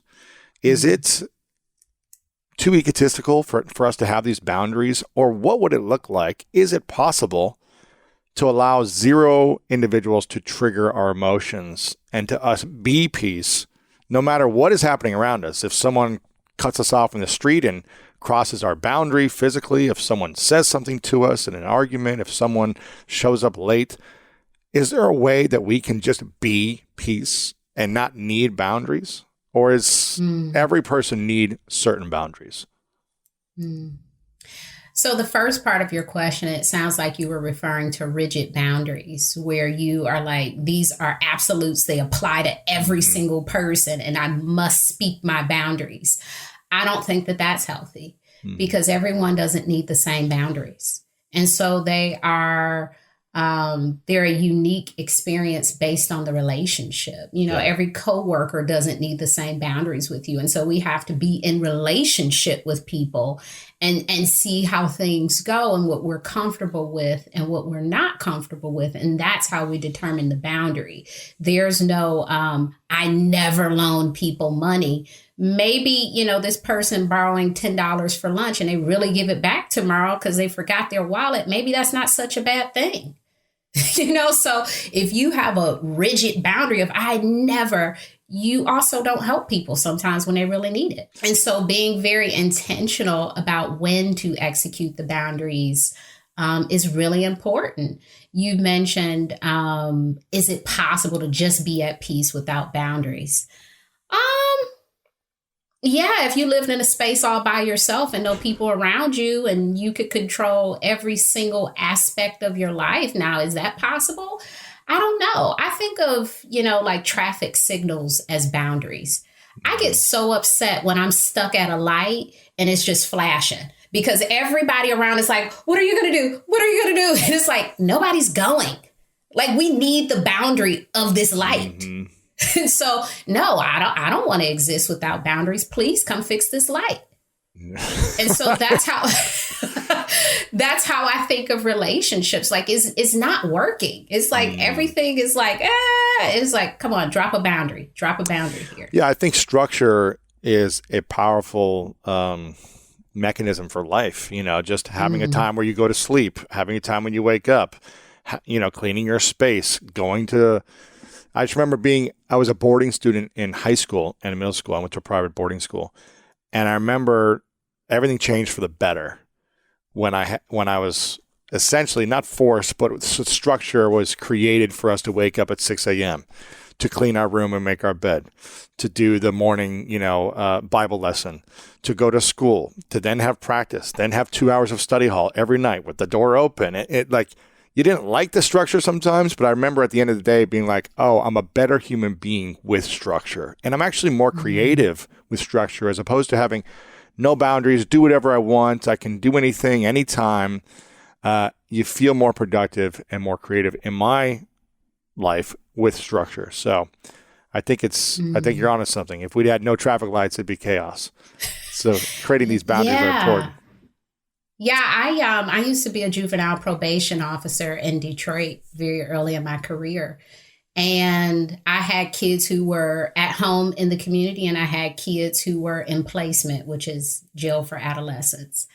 And we would take these kids who were failing. They never went to school. They were, you know, committing petty or major crimes and put them in these placements.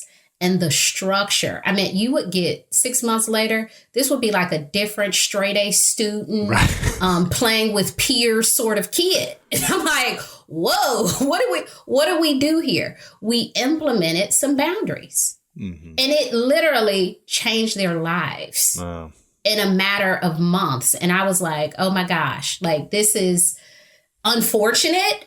But it's so important and it's such a good lesson for us to see that boundaries are so important. So even in your family, you need to have a time to wake up in the morning. When we send you back home, this is going to be your schedule because we now see that this actually works. You've been a licensed therapist for over a decade. I think it's 12, going on 13 years right now, I believe. What's the biggest challenge emotionally in the last 2 years you've faced that you've had to do therapy on or you've needed to do more work on? You do so much for so many other people with your content online and practicing this, but what is the thing that you've still struggled with the most? Yeah, I think the biggest thing that I've struggled with in the last 2 years is adjusting to the space of Instagram. Because it wasn't necessarily a part of my plan. I knew I wanted to graduate and own a private practice, and I wanted to use Instagram, but I think the way that it has grown, I've had to scale back in my practice. So I've had to like delegate some things and, kind of reconfigure my passion. And so for me, it's like, I want to do this and I want to do this. And so for me, my personal therapy has been about the journey of merging the two without being overwhelmed, because it is really important for me to continue to be a therapist. But now I'm also in this space of being a influencer on Instagram. And so it's a really interesting and fast-paced growth.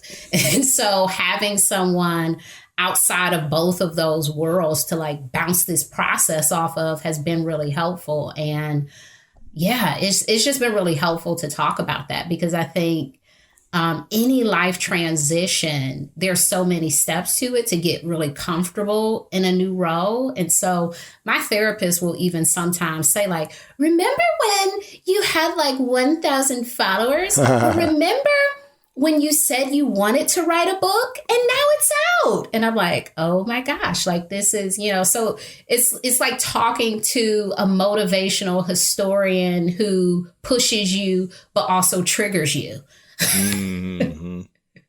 What would you say is your biggest trigger in life right now, either in personal relationships or life? I think demands on my schedule. And one thing I've been practicing reciting in my head, like as people professionally, personally, all these spaces are like, you can do this, you can do more. And I'm setting boundaries in these spaces. I have to constantly remind myself that people are not aware of how much I can take. And it is my job to communicate that to them. Because even when things seem effortless, they're not. It's a lot of work that goes into preparing dinner, or, creating a post and running a business. Like there's a lot of moving pieces there. And if I want people to understand that, I have to be the person to communicate it. Yeah. And do you think it's important for every therapist to have a therapist? Yes. I first went to therapy in grad school. And it was a recommendation in a class, because in these classes, we're talking about super heavy stuff. And there were a few students who would use it as a therapy session. And one of the professors said, you get 12 free sessions through the school. so go. And I was like, we do? Okay, I'll go.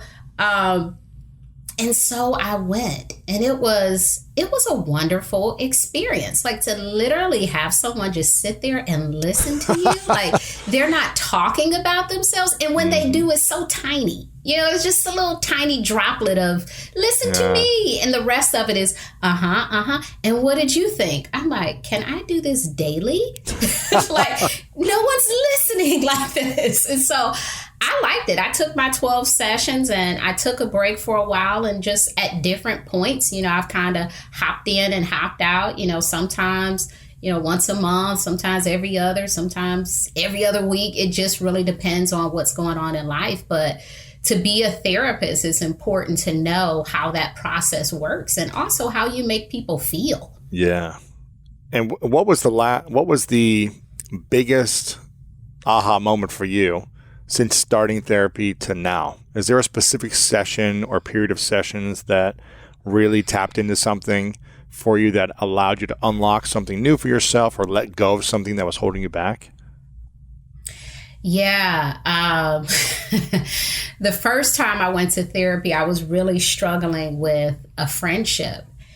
And I remember venting about the friendship, and the therapist asked me something that was I just dropped my jaw. I was like, oh, she was like, why are you still in the relationship? And I never thought about that. I was like, oh, what do you mean?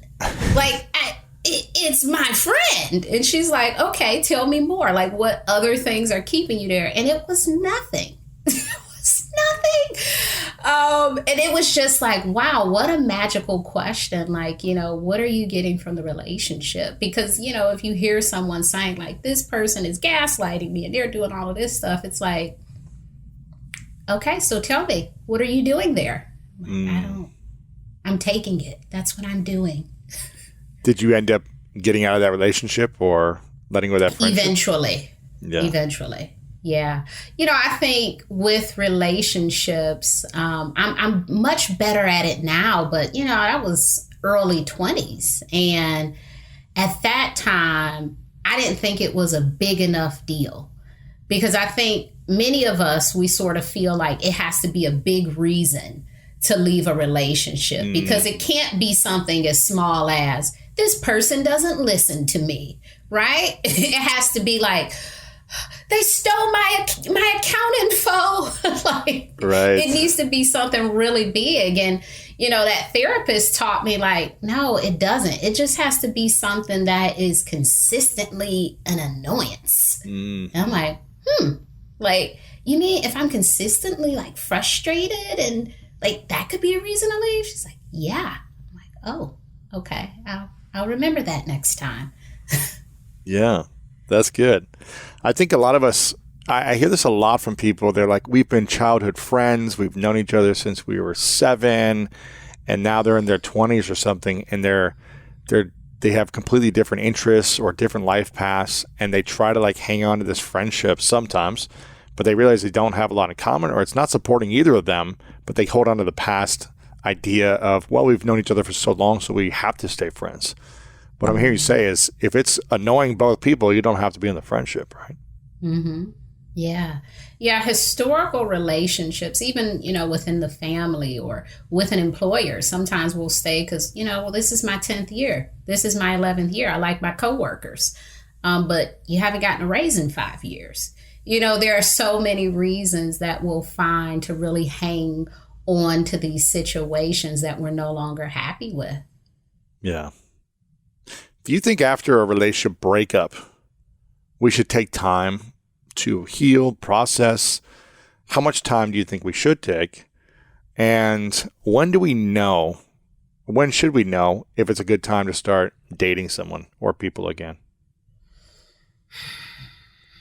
So this is always interesting because I believe we can heal in relationships, and I believe that we can heal on our own, and it really depends on the person. And I say we can heal in relationships because how do we know if things are working if we don't practice? Yeah, it's easy to be alone. Well, it's not easy to be alone, but it's easy to be alone and say, okay, nothing's bothering me anymore. Yeah. But you're not in the environment of the potential for something to bother you. Right. Yeah. And so it's like, I don't need anybody anymore. Yeah, because you're single. But let's see what your level of attachment is once you're in a relationship. And so it is really important to practice the skills. And that doesn't always mean being in an intimate relationship. It could mean, practicing the skills maybe in your friendships or with other relationships. But I think that the reason for the breakup and the level of frustration, discomfort, abuse, or what have you in the relationship definitely determines how long you need to be single. Can you go from an abusive relationship to a new relationship the next week? Probably not. There may need to be a window of personal healing, not even relationship healing, but personal healing before you can be in another relationship with a person. If you were dating someone and you all kind of decided, hey, I don't like you anymore, could you start dating someone new next week? Sure. So it depends on the cause of the breakup as to whether this is something that you can do well, just getting into another relationship. So it's not an absolute never do it or always do it. It's more of a being aware of your circumstance and what could be beneficial.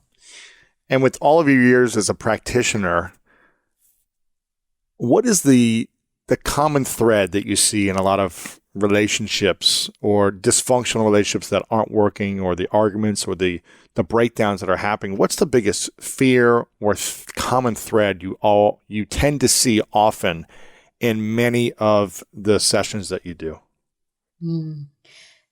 The huge assumption that people know what we want based off of their common sense, based off of our body language, what they know about us, what they should just assume about relationships in general. And many people aren't coming from, healthy relationship backgrounds. Like, sometimes their parents didn't have a great relationship, so they don't have the tools to be in a healthy relationship. So they are learning in this relationship. So it is important to tell people what your issue is, what you want, what you want to eat for dinner. All of these things, because you mean we can't read someone's mind and know what they want, where they want to go eat? He should know what I want to eat. He's asking. I don't think he knows. So, I think it's this thing that we feel like love is, they should automatically know what we want. Like, that's a part of love. Just, know what I want, and that's how I will feel loved. And I think a part of it is us communicating more. And maybe, once we order the same thing over and over, the person can say, hey, I know exactly what they want. But we have to first say, hey, I want you to order my food for me. Watch me practice. Let people know your intention. Let people know what you need, because unspoken requests really get in the way of so many relationships. And people, they'll sit with this for years, the long engagement couple, we were engaged for 3 years and it's like, okay, so you've been married 15. So did you ever say during this engagement that you had it? No, I just thought he didn't get it. So we can't go back 15 years, but I wonder what you need to hear now that will make you feel comfortable. What could help you now in this situation? Is there, something that we can do today? So if it's not assumptions, I would say the second thing is holding a grudge. And more times than not, the person has no clue about the grudge. I often laugh about the couple who's not having sex because one of them is not cleaning the house, which is a common dynamic. It's like, I don't know what happened. It's like, well, this person is secretly upset at you because you're not helping with these other things. And you don't know that because they're not communicating their need for help. So this is my job to tell you this is why you're not having any more sex. So assumptions, holding a grudge would be the common themes. Yeah. Let's create a hypothetical scenario here. Two people are going out on a date. They're meeting for the first time. The date is going well. They have chemistry. They have a connection, or they have feelings of chemistry and a connection, let's say. They like each other. There's a spark, right? Whether it's a sexual spark or an emotional spark, whatever it might be. They got something that's like, I want to see them again, both of them. What should be 3 questions? Hypothetical scenario. If you could only ask 3 questions to the person in front of you to determine whether or not they are going to be a potential good fit for you in the future, or you're hanging on to this spark and going down a bad path and it's not going to work out. What would you say are those 3 questions that everyone should ask, whether they're uncomfortable or not, to know whether you're at least setting yourself up for a good chance at a potential positive relationship? I think a love language question is important. So do you know your love language? If so, what does that language mean to you? If you like words of affirmation, give me some examples of what you mean by that. 2, I think it's important to know how a person communicates. Would you consider yourself to be more assertive, aggressive, passive? Give me an example of that, because sometimes people example of I'm assertive is I tell people like it is. And it's like, ooh, that's typically not assertive. That's aggressive. Yes. So it's important to know what that means. And when you have an issue with something, how do you talk about it with the other person? And what if someone's love language is something that you don't like to do?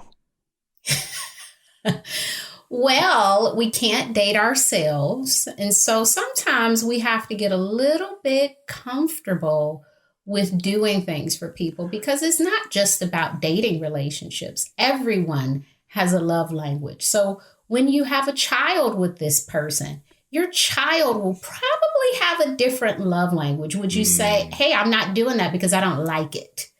Or would you do it because you want to show your child love? I think you do it. And so I think you can also do that for a partner. And so it doesn't have to be something that you, oh my gosh, I love to rub backs. But if this is pleasing to the other person, can you rub your partner's back maybe once a week? Perhaps it's not something you get into every day. But if this is a way to say, I love you, and for this person to see it, is it harmful enough that you want to risk your relationship, or will it be a growth strategy? I think it's a growth strategy. Do people unconsciously tend to choose someone or be in a relationship with someone who's got a different love language than themselves? Does that happen a lot? Or do we find people that love the same way? For me, I'm words of affirmation and physical touch. You don't have to buy me anything. You don't have to do anything for me. I don't need service. I can pay for all that stuff. I don't need any of that. I just rub my neck, touch my hand, and tell me you love me. It's like, I'm pretty simple. But is it more challenging to find someone like the same as you? Or do we typically find people that are not that way? I think we do find people who are the same, but in different ways. Like you said, I like for you to touch my shoulder. That might not be your partner's definition of physical touch. Their definition might be, I would like you to rub my feet. I would like you to rub your hands through my hair. So even though we have the same love language, it may not manifest the same. And so words of affirmation, I think it could be, you're doing a great job. Thank you for that. Or you look pretty today. I love the smell of your perfume. So there are some times where people can give certain words of affirmation. They can give certain types of physical touch, but maybe not all. And so it is still really important, even if you're similar, to talk about what those things actually mean, because we may have a different idea of what that is. What's your love language? My love language is words of affirmation and acts of service. It's good. So I say thank you a lot to people because I love when people say thank you. So I'm very much like, oh my gosh, you look nice today. I love your hair. You're great. So that's super easy for me. And I realize that for some people that is so hard, and they're not being mean about it. It's just they're better at gift giving. But once you communicate to them, because we have to express to people what we like and what we don't like, I'm okay with a gift, but because I'm acts of service, can you get me something useful? I really like something like, give me a subscription to the car wash. You feel loved. Yeah. I feel love if you buy me a membership to the car wash or something like something that's going to do something, because I am acts of service. So it's not that I totally don't care about gifts, but the type of gifts, it is characterized by my love language a bit. Do you feel like if we never learn to heal the traumas of our past, whether they're big traumas or little traumas, whether they happened one time or frequently, are we always going to be messed up if we don't learn to heal the traumas of our past? Or is there a way to be a functional, loving, peaceful human being without healing? Are we going to be messed up? Well, I think there takes a certain level of awareness to be messed up. Like, we have to be aware that something is off. Can we pretend our whole lives? Absolutely. I think there are a lot of people who pretend that everything is okay for their entire lives. Is that a healthy way of being? I don't necessarily think it is, but it is functional. because it is very heavy and hard to deal with your trauma, to deal with your stuff. And so for some of us, it is more functional to pretend that we are not bothered by certain things. What happens when we live in that pretend world? I don't think we get to achieve being our authentic selves. We don't get to that space because we're not doing anything to be there. We're not thinking about the things that have impacted us. And when you say, little trauma, big trauma, I think there are so many things that impact who we are, whether it was, abuse, your parents being divorced, a car accident, a sports related injury. There are so many things that it's just so helpful for us to process, to talk about, not even to fall into pieces, but to just come together a bit more, because there is learning in the experience. And when we're not addressing the trauma, we are acting it out. So whether it's, we don't like certain noises, we don't like certain smells, I don't like when people touch my shoulders, all of those things have an origin.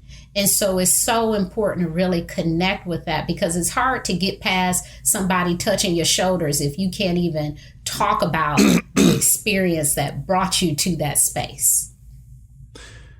When we react in life, in scenarios, whether someone's touching my shoulder or someone crossed a boundary, and we react with anger, what is that saying about us when we react with anger in our life? Is there a root to that anger that we haven't addressed? Are we able to address something and heal it and still be angry around it? What does that mean about us when we come from that place? I think anger is okay. I think us acting in anger, it makes me think of us being destructive with our words or physically. It makes me think of us being volatile, but feeling angry is okay. And there's nothing that, we need to do with that necessarily. But when we start acting in anger, whether it be yelling at someone or punching something or screaming or negative reactions on the comments, anything like that, right? Yeah, I think of anger as a really passive aggressive response in general, because what you're angry about in that moment has very deep roots. And it's coming out as someone moved your thing, but it's really going back to this deeper thing of people are always touching your stuff and you don't feel safe. And that's not anything that just happened in this situation. I just moved your jacket. Right. So I was just trying to help you here. Yeah. I was just trying to get your jacket off this chair. So it's completely displaced. And it's really helpful for us to get to the root of it. Sometimes with road rage, what I've told some of my clients is, as people are driving, one, you have to remember that they don't know you. They don't know you. So they're not saying, hey, how can I cut Lewis off today? They don't know you. Like, they're literally driving on the road. They're distracted and they remember, oh my gosh, I need to get off here. And they just go. It's not personal. They're not trying to harm you. And so it's so important to remember that as people are having reactions to life, to the world, a lot of it has nothing to do with us, with the situation, that there is something deeper going on. And it's not necessarily our job to penetrate that. That is their work to do. What does that work look like when we are reactive or acting out in anger in different ways? And maybe it's been happening for years or decades. What does that look like besides just acknowledging it and being aware of it? What type of work could we do? Sometimes it looks like a good long cry. Sometimes it looks like stepping outside and yelling. Sometimes it's talking to a therapist, having deep dialogue with a pastor, a counselor, a coach. It looks different for everyone. There is no one way to heal, but I think of it as a collective experience of stuff. So just because you go to talk to a therapist does not mean that you don't need to read any more self-help books. It's like, do all of the things that make you feel better. And so the experience of healing from this stuff that you haven't spoke about, I don't think it's comfortable. And that's one of the biggest things people will bring up is, oh my gosh, it's difficult. And it is. It really is difficult to continuously set boundaries, to really honor yourself. That is not easy work. It's not, it's not easy being aware of your emotions and really communicating that to other people. It's not easy. But I tell you what, it feels a lot better than hiding. It feels a lot better than trying not to feel, because that's a lot of work. That's a lot of work to not feel. Do you know people that come to you in the beginning of a relationship when things are really good? Yes. I love when people come to me at that phase, because it's really skill building. So at that phase of things, we talk about really fun things like, these are the appropriate ways to argue. You guys don't have any arguments, right? No? Okay, great. But if you did, this is what you would do. Right. And we talk about, extended family relationships. How do you want to handle those? We talk about financial issues, because that's a big reason for divorce. We talk about whether or not they want to have children. And if so, how do they think they want to parent? So it gives us space to really talk about some things that are not necessarily problem focused, but prevention. And That's that work is so worth it. I wish there was some mandate to say, within the first year of dating, go talk to someone so you could talk about these things in a really proactive way. Because often when people come to therapy, it is in reaction to something happening in the relationship. I am so for this mentality of prevention or prehab in the sports world, where it's like, go do stretch and exercise so that you don't get sick. Not when you get sick, you need to take medicine.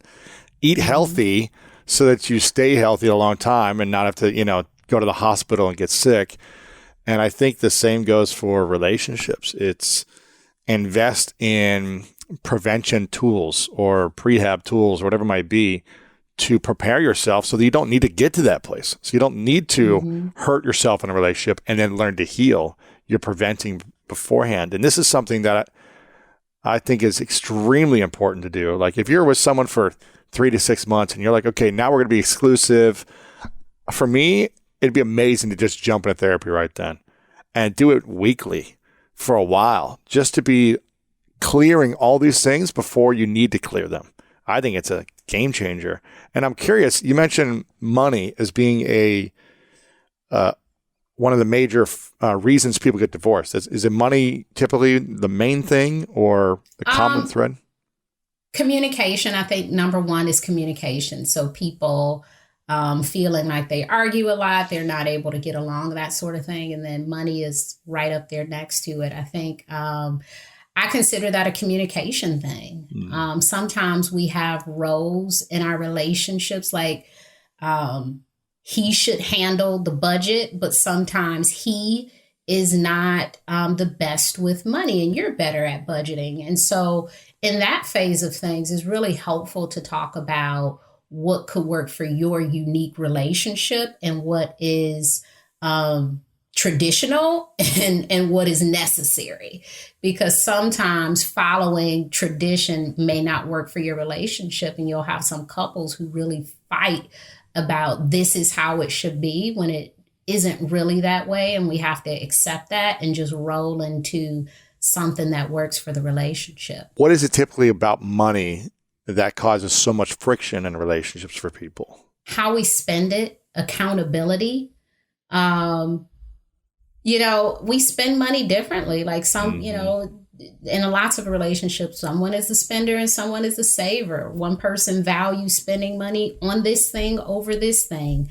Sometimes it's helping extended family. How much do we do that? There's so many conversations within the money dispute that couples have that they really do need some boundaries around. Like, if you want to loan money to a family member, perhaps it has to be talked about without you doing it in secret from this joint account. So there are so many issues within that financial piece that some healthy communication can really help with.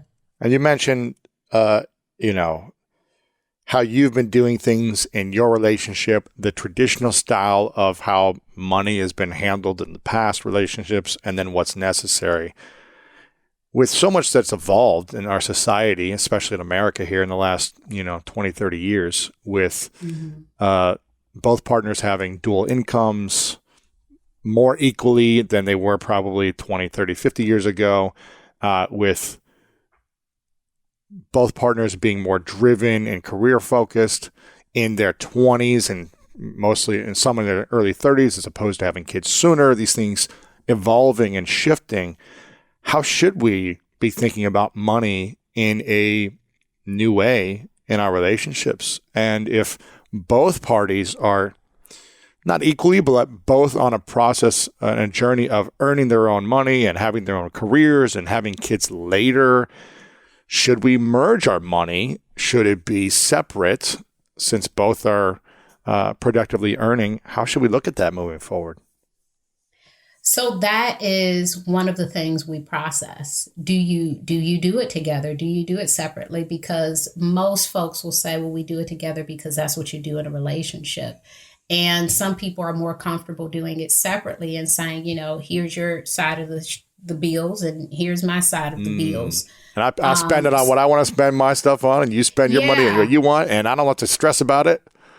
Yeah, I don't want to police your money. Yeah. I don't want to say, why did you give so-and-so $100 or why did you? And then there are some people who prefer to talk about it. And so I think it really is a conversation to be had and not something that you just do because, this is just how you do things. But why do we do this? Why are we doing it this way? Is this way working for us? So it's really valuable to have the conversation of what could actually work, not what is, what your friends do, what your parents do, but what could actually work for your relationship because the dynamics here are very different. Mm-hmm.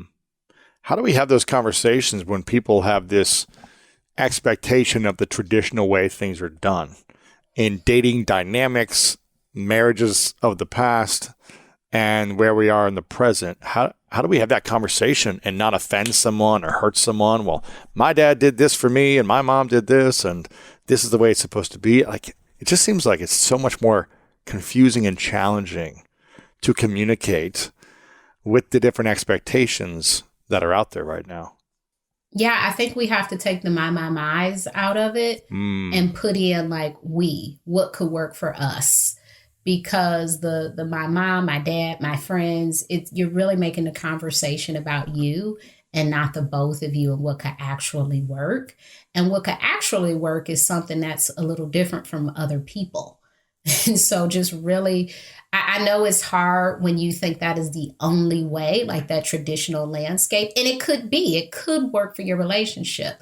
But if it does not, and we know because, we're having this issue with it. So that is a sign that it is not working. So what else can we do to repair this situation? And if we didn't grow up in an environment where we were able or seen how to express our feelings or seen how to communicate effectively, how do we learn how to do that in future relationships when our model of relationship or communication styles have always been less open-minded, I would say?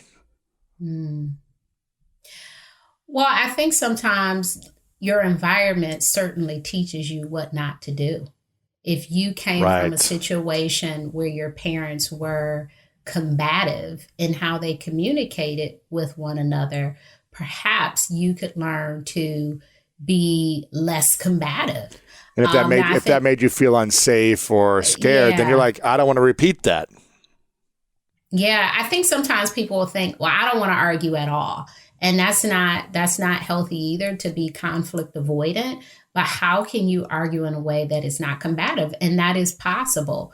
There are, tons of books and videos and all sorts of ways we can learn. But I think the biggest thing is communicating your need, just saying it and practicing doing that more, because sometimes we'll say, I don't know what to do. I don't know what to do. But we have a lot of skills already. We've watched years of TV. We have so many skills we can already tap into. So what do we know that works? And how do we start to practice that for real in everyday life. Mm-hmm. And I want to say generalize this, but in the past in America, you hear often that men are less willing to express their emotions, and maybe they didn't grow up in an environment where it was okay to express themselves or cry or say how they truly felt for whatever reason. And I'm not saying all men are this way, and some women might be less expressive of their emotions as well. So what if your partner isn't open to expressing themselves in general because they grew up in this environment that didn't cultivate sharing? I've certainly heard that too, that men don't express and they don't open up. And my favorite clients are my male ones because they come into that space and they are so open and vulnerable. And it's like, oh my gosh, you're doing the work. Yeah. Our biggest realization has to be that we can't change people. And you're working with years of programming. Mm-hmm. And so if this person wants to be different, they have to claim that. You can't claim that for them. You cannot make this person who's had, 30 years of being emotionally shut down open up. That is something that they have to want to do. And you can gauge that by asking them, do you want to talk more about your emotions? Because I'd like to hear about them. And if they don't want to talk, what do you do with that information? Do you want to stay in a relationship with that person? Do you want to modify your expectation of them? Mm-hmm. But we certainly can't make a person who is not ready to talk to us about things talk. I do think that I have a family that is lots of guys in the family. And so I have found it helpful to just name an emotion when something is happening. So at grandma's funeral, just saying, yeah, you're really sad. Just naming the emotion can be really helpful. So if they don't talk to, anybody else, it's kind of like, I'm feeling away. And it's like, oh, wow, you're talking to me about something, because I've made them feel comfortable just by talking about certain emotions very openly. When people, oh my gosh, they irritated me. Are you frustrated? Just kind of throwing words into everyday language so they know that, I recognize this anger is really sadness and disappointment. Yeah, that was really terrible that they, did that to you. I could see how you could be so frustrated. Just naming the emotion can be really helpful, because sometimes when it is a man, we just take it as is and we think that he can't change. But our modeling sometimes and our language around certain things can be helpful. Yeah, absolutely. And I think, I've done many different types of therapies over the years, but it's been extremely helpful to analyze and assess and express and feel the different emotions that I might be holding on to from past experiences that I haven't dealt with yet. And I think it's a powerful method to feeling safe in a space where you can do that. If you don't feel safe in your relationship or with your friends, or if people make fun of you or whatever, they're not supporting you, then it's always a good place to go to a therapist, in my opinion. Do you think it's possible to be fully healed from these traumas of our past, and fully let it go? Or is healing a journey we have for the rest of our life, and it comes and goes from past, again, big T, little t, that will always be healing and recovering from something? Or is it possible to say, you know what? Yeah, I've fully addressed this. I've fully healed. I've let this go. It does not consume my emotions or my thoughts anymore. I consider being healed, being aware of the trauma and working through the triggers and discomfort. Mm-hmm. So I would say, yes, that is a continuous process, but I think that is also healed. Healing is coming into the realization of oh my gosh, I have these issues. What do I do with them? And being healed to me is really applying the tools consistently. So I do think that you can be healed. Do I think that you can forget your trauma? No. But I do think that you can be healed from your trauma, meaning that it no longer has the hold over you that it once had. And you've created those positive coping tools to, okay, I'm feeling this in a moment. I have the awareness. Okay, this is not an attack against me. I'm going to process this and get back into my vision of my life or whatever my tool might be. Yes. Yeah, I like that. Creating those tools for yourself. I'm always fascinated about relationships. I'm going to keep coming back to relationships with you. What is something we should do at the end of every week?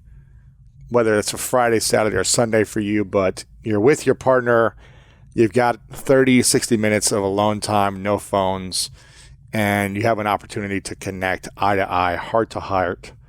What should that experience be like on a weekly basis? What should we ask each other? What should we share to continue to strengthen the relationship and build week after week? I think we should be connecting. I don't know if connection would be a conversation or if that would be an activity together. I really like to play like these deep question games or sometimes playing like just, party games. I think that's a beautiful way to connect and to remember that, wow, we are really together. We have the same answer. Like 30 minutes of that. It's like, yep, we're one and the same. I love it. This is why we're together. And that feels like the best connection each week for me, just being reminded of the why and having the warm and fuzzies for your partner. Because sometimes if we're not connecting, whether it's through conversation or activity together, we can forget. We can forget why we're here. What's a question you wish more couples asked you or individuals in a relationship when they come to you? What do you wish they would ask you? This is a good one. I had a woman ask me a question. How do you stay with someone for a long time? And I said to her, you accept them. And she was like, I've never heard that before. I said, yeah, because most of our relationships, we are spending our time trying to change the person. Instead of saying to them, yeah, he won't watch this. We're like, no, come on, watch it. It's like, no, he doesn't want to. And that's okay. You have other things that you can do together. And so I think a relationship should be a celebration of differences because clearly you have something in common. That's why you all are together. But in terms of everything needing to be the same and you all needing to be in line with everything, that's just not possible. And I think the sooner we accept others' differences, the happier our relationships will be. I am married, and I've been married, this is going into 11 years. And I remember, I don't like sports. And I remember early on saying to my husband, in a joking way, would it please you if I watch football with you? And he's like, no, you don't have the right energy while watching. And I said, you're right. Because I'm like, why are his pants like that? Does he always wear, I am terrible at watching sports. Now I'll get into somebody's personal story. Like, isn't that the guy whose mom has I'll get into that. But in terms of getting me to watch football, it's not the best use of your time. It's just not. I think a better use is finding some things that we can do together. And it's not going to always be all of the things that you do. And that's okay, because we'll have our time together and that's wonderful. And so it doesn't need to be, an enmeshed experience for us to be in a happy relationship. We can be two individuals and just as happy. What are the skills for learning or the tools for learning how to argue in a more effective, positive way, as opposed to arguments leading to fights and destruction and resentment? Tone is so important because sometimes we are not mindful of our tone. And because we're not mindful, we'll say to other people, well, you're being sensitive when we're actually yelling. we're yelling, right? And so it's like, yeah, no, the person isn't being sensitive. You're actually yelling at them. Tone is so, so important. You know, it goes back to what we said in the beginning, not holding on to things. If we could speak about things as they occur or soon after, we wouldn't have such heated arguments because the things would be so natural. Like, hey, when you leave out the bathroom, please put a, roll of tissue on the thing. Thank you. Like instead of waiting until the 50th time. And it's like, you never put the roll of tissue, just, very casually say some of these things because it's not that we need to have this overall character issue with a person, but perhaps these are smaller conversations that we can be having. So making sure that we're mindful of the tone, that we are mindful of, name calling and below the belt comments, sticking to the topic is the best thing I can tell people. And I know it's super hard to just say, the issue that I have with you today is this blank. one thing, not you did this and you did this and this. Yes. And 6 months ago, you did a similar thing because the issue with going back in time is the other person typically doesn't remember it because it wasn't significant to them. Our brain only holds what we need. We don't need to remember whether we left ketchup on the counter. Like that's not anything that I would retain. So if you're coming to me and you're arguing about me always leaving things out and you bring up this ketchup, I'm like, huh? It's like I can't even recall that. But it's a big thing to you and you've been thinking about it. So it's so important to stay in a zone that people can recall because things in the past, people don't remember them. And they're not trying to be funny. It's, if you ask somebody, where were you last year on such, no one knows. Right. They don't know unless something significant happened. Right. So tone, you said anger is an emotion that is okay. But is anger in an angry tone okay? As opposed to, okay, I'm feeling angry and let me communicate it. Is there a healthier way to express anger? Or should we just, this is how I feel, I'm going to get it out and I'm angry and you did this and I didn't like it? Or what's the best approach? So you can be angry and you can speak to your anger. But again, it goes back to tone. Do you need to yell at me when you're angry? Do you need to yell and get it out or do you need to say it? If someone needs to yell or if someone is yelling, is that effective for the relationship or not? I don't see how it moves a conversation. I don't know what I've learned by someone by being yelled at by them. When we speak to kids, standard practice is to get on their level and speak in a calm voice and say something. And that's when people can really hear you because when you're yelling, people can be so accustomed to your tone that they just tune you out. Block it out. Or they just look at your energy and their response is like, I'm not getting into this. So there are so many issues with the yelling piece. And I understand the anger and frustration, but if you are angry, perhaps that's not the best time to talk if you must yell.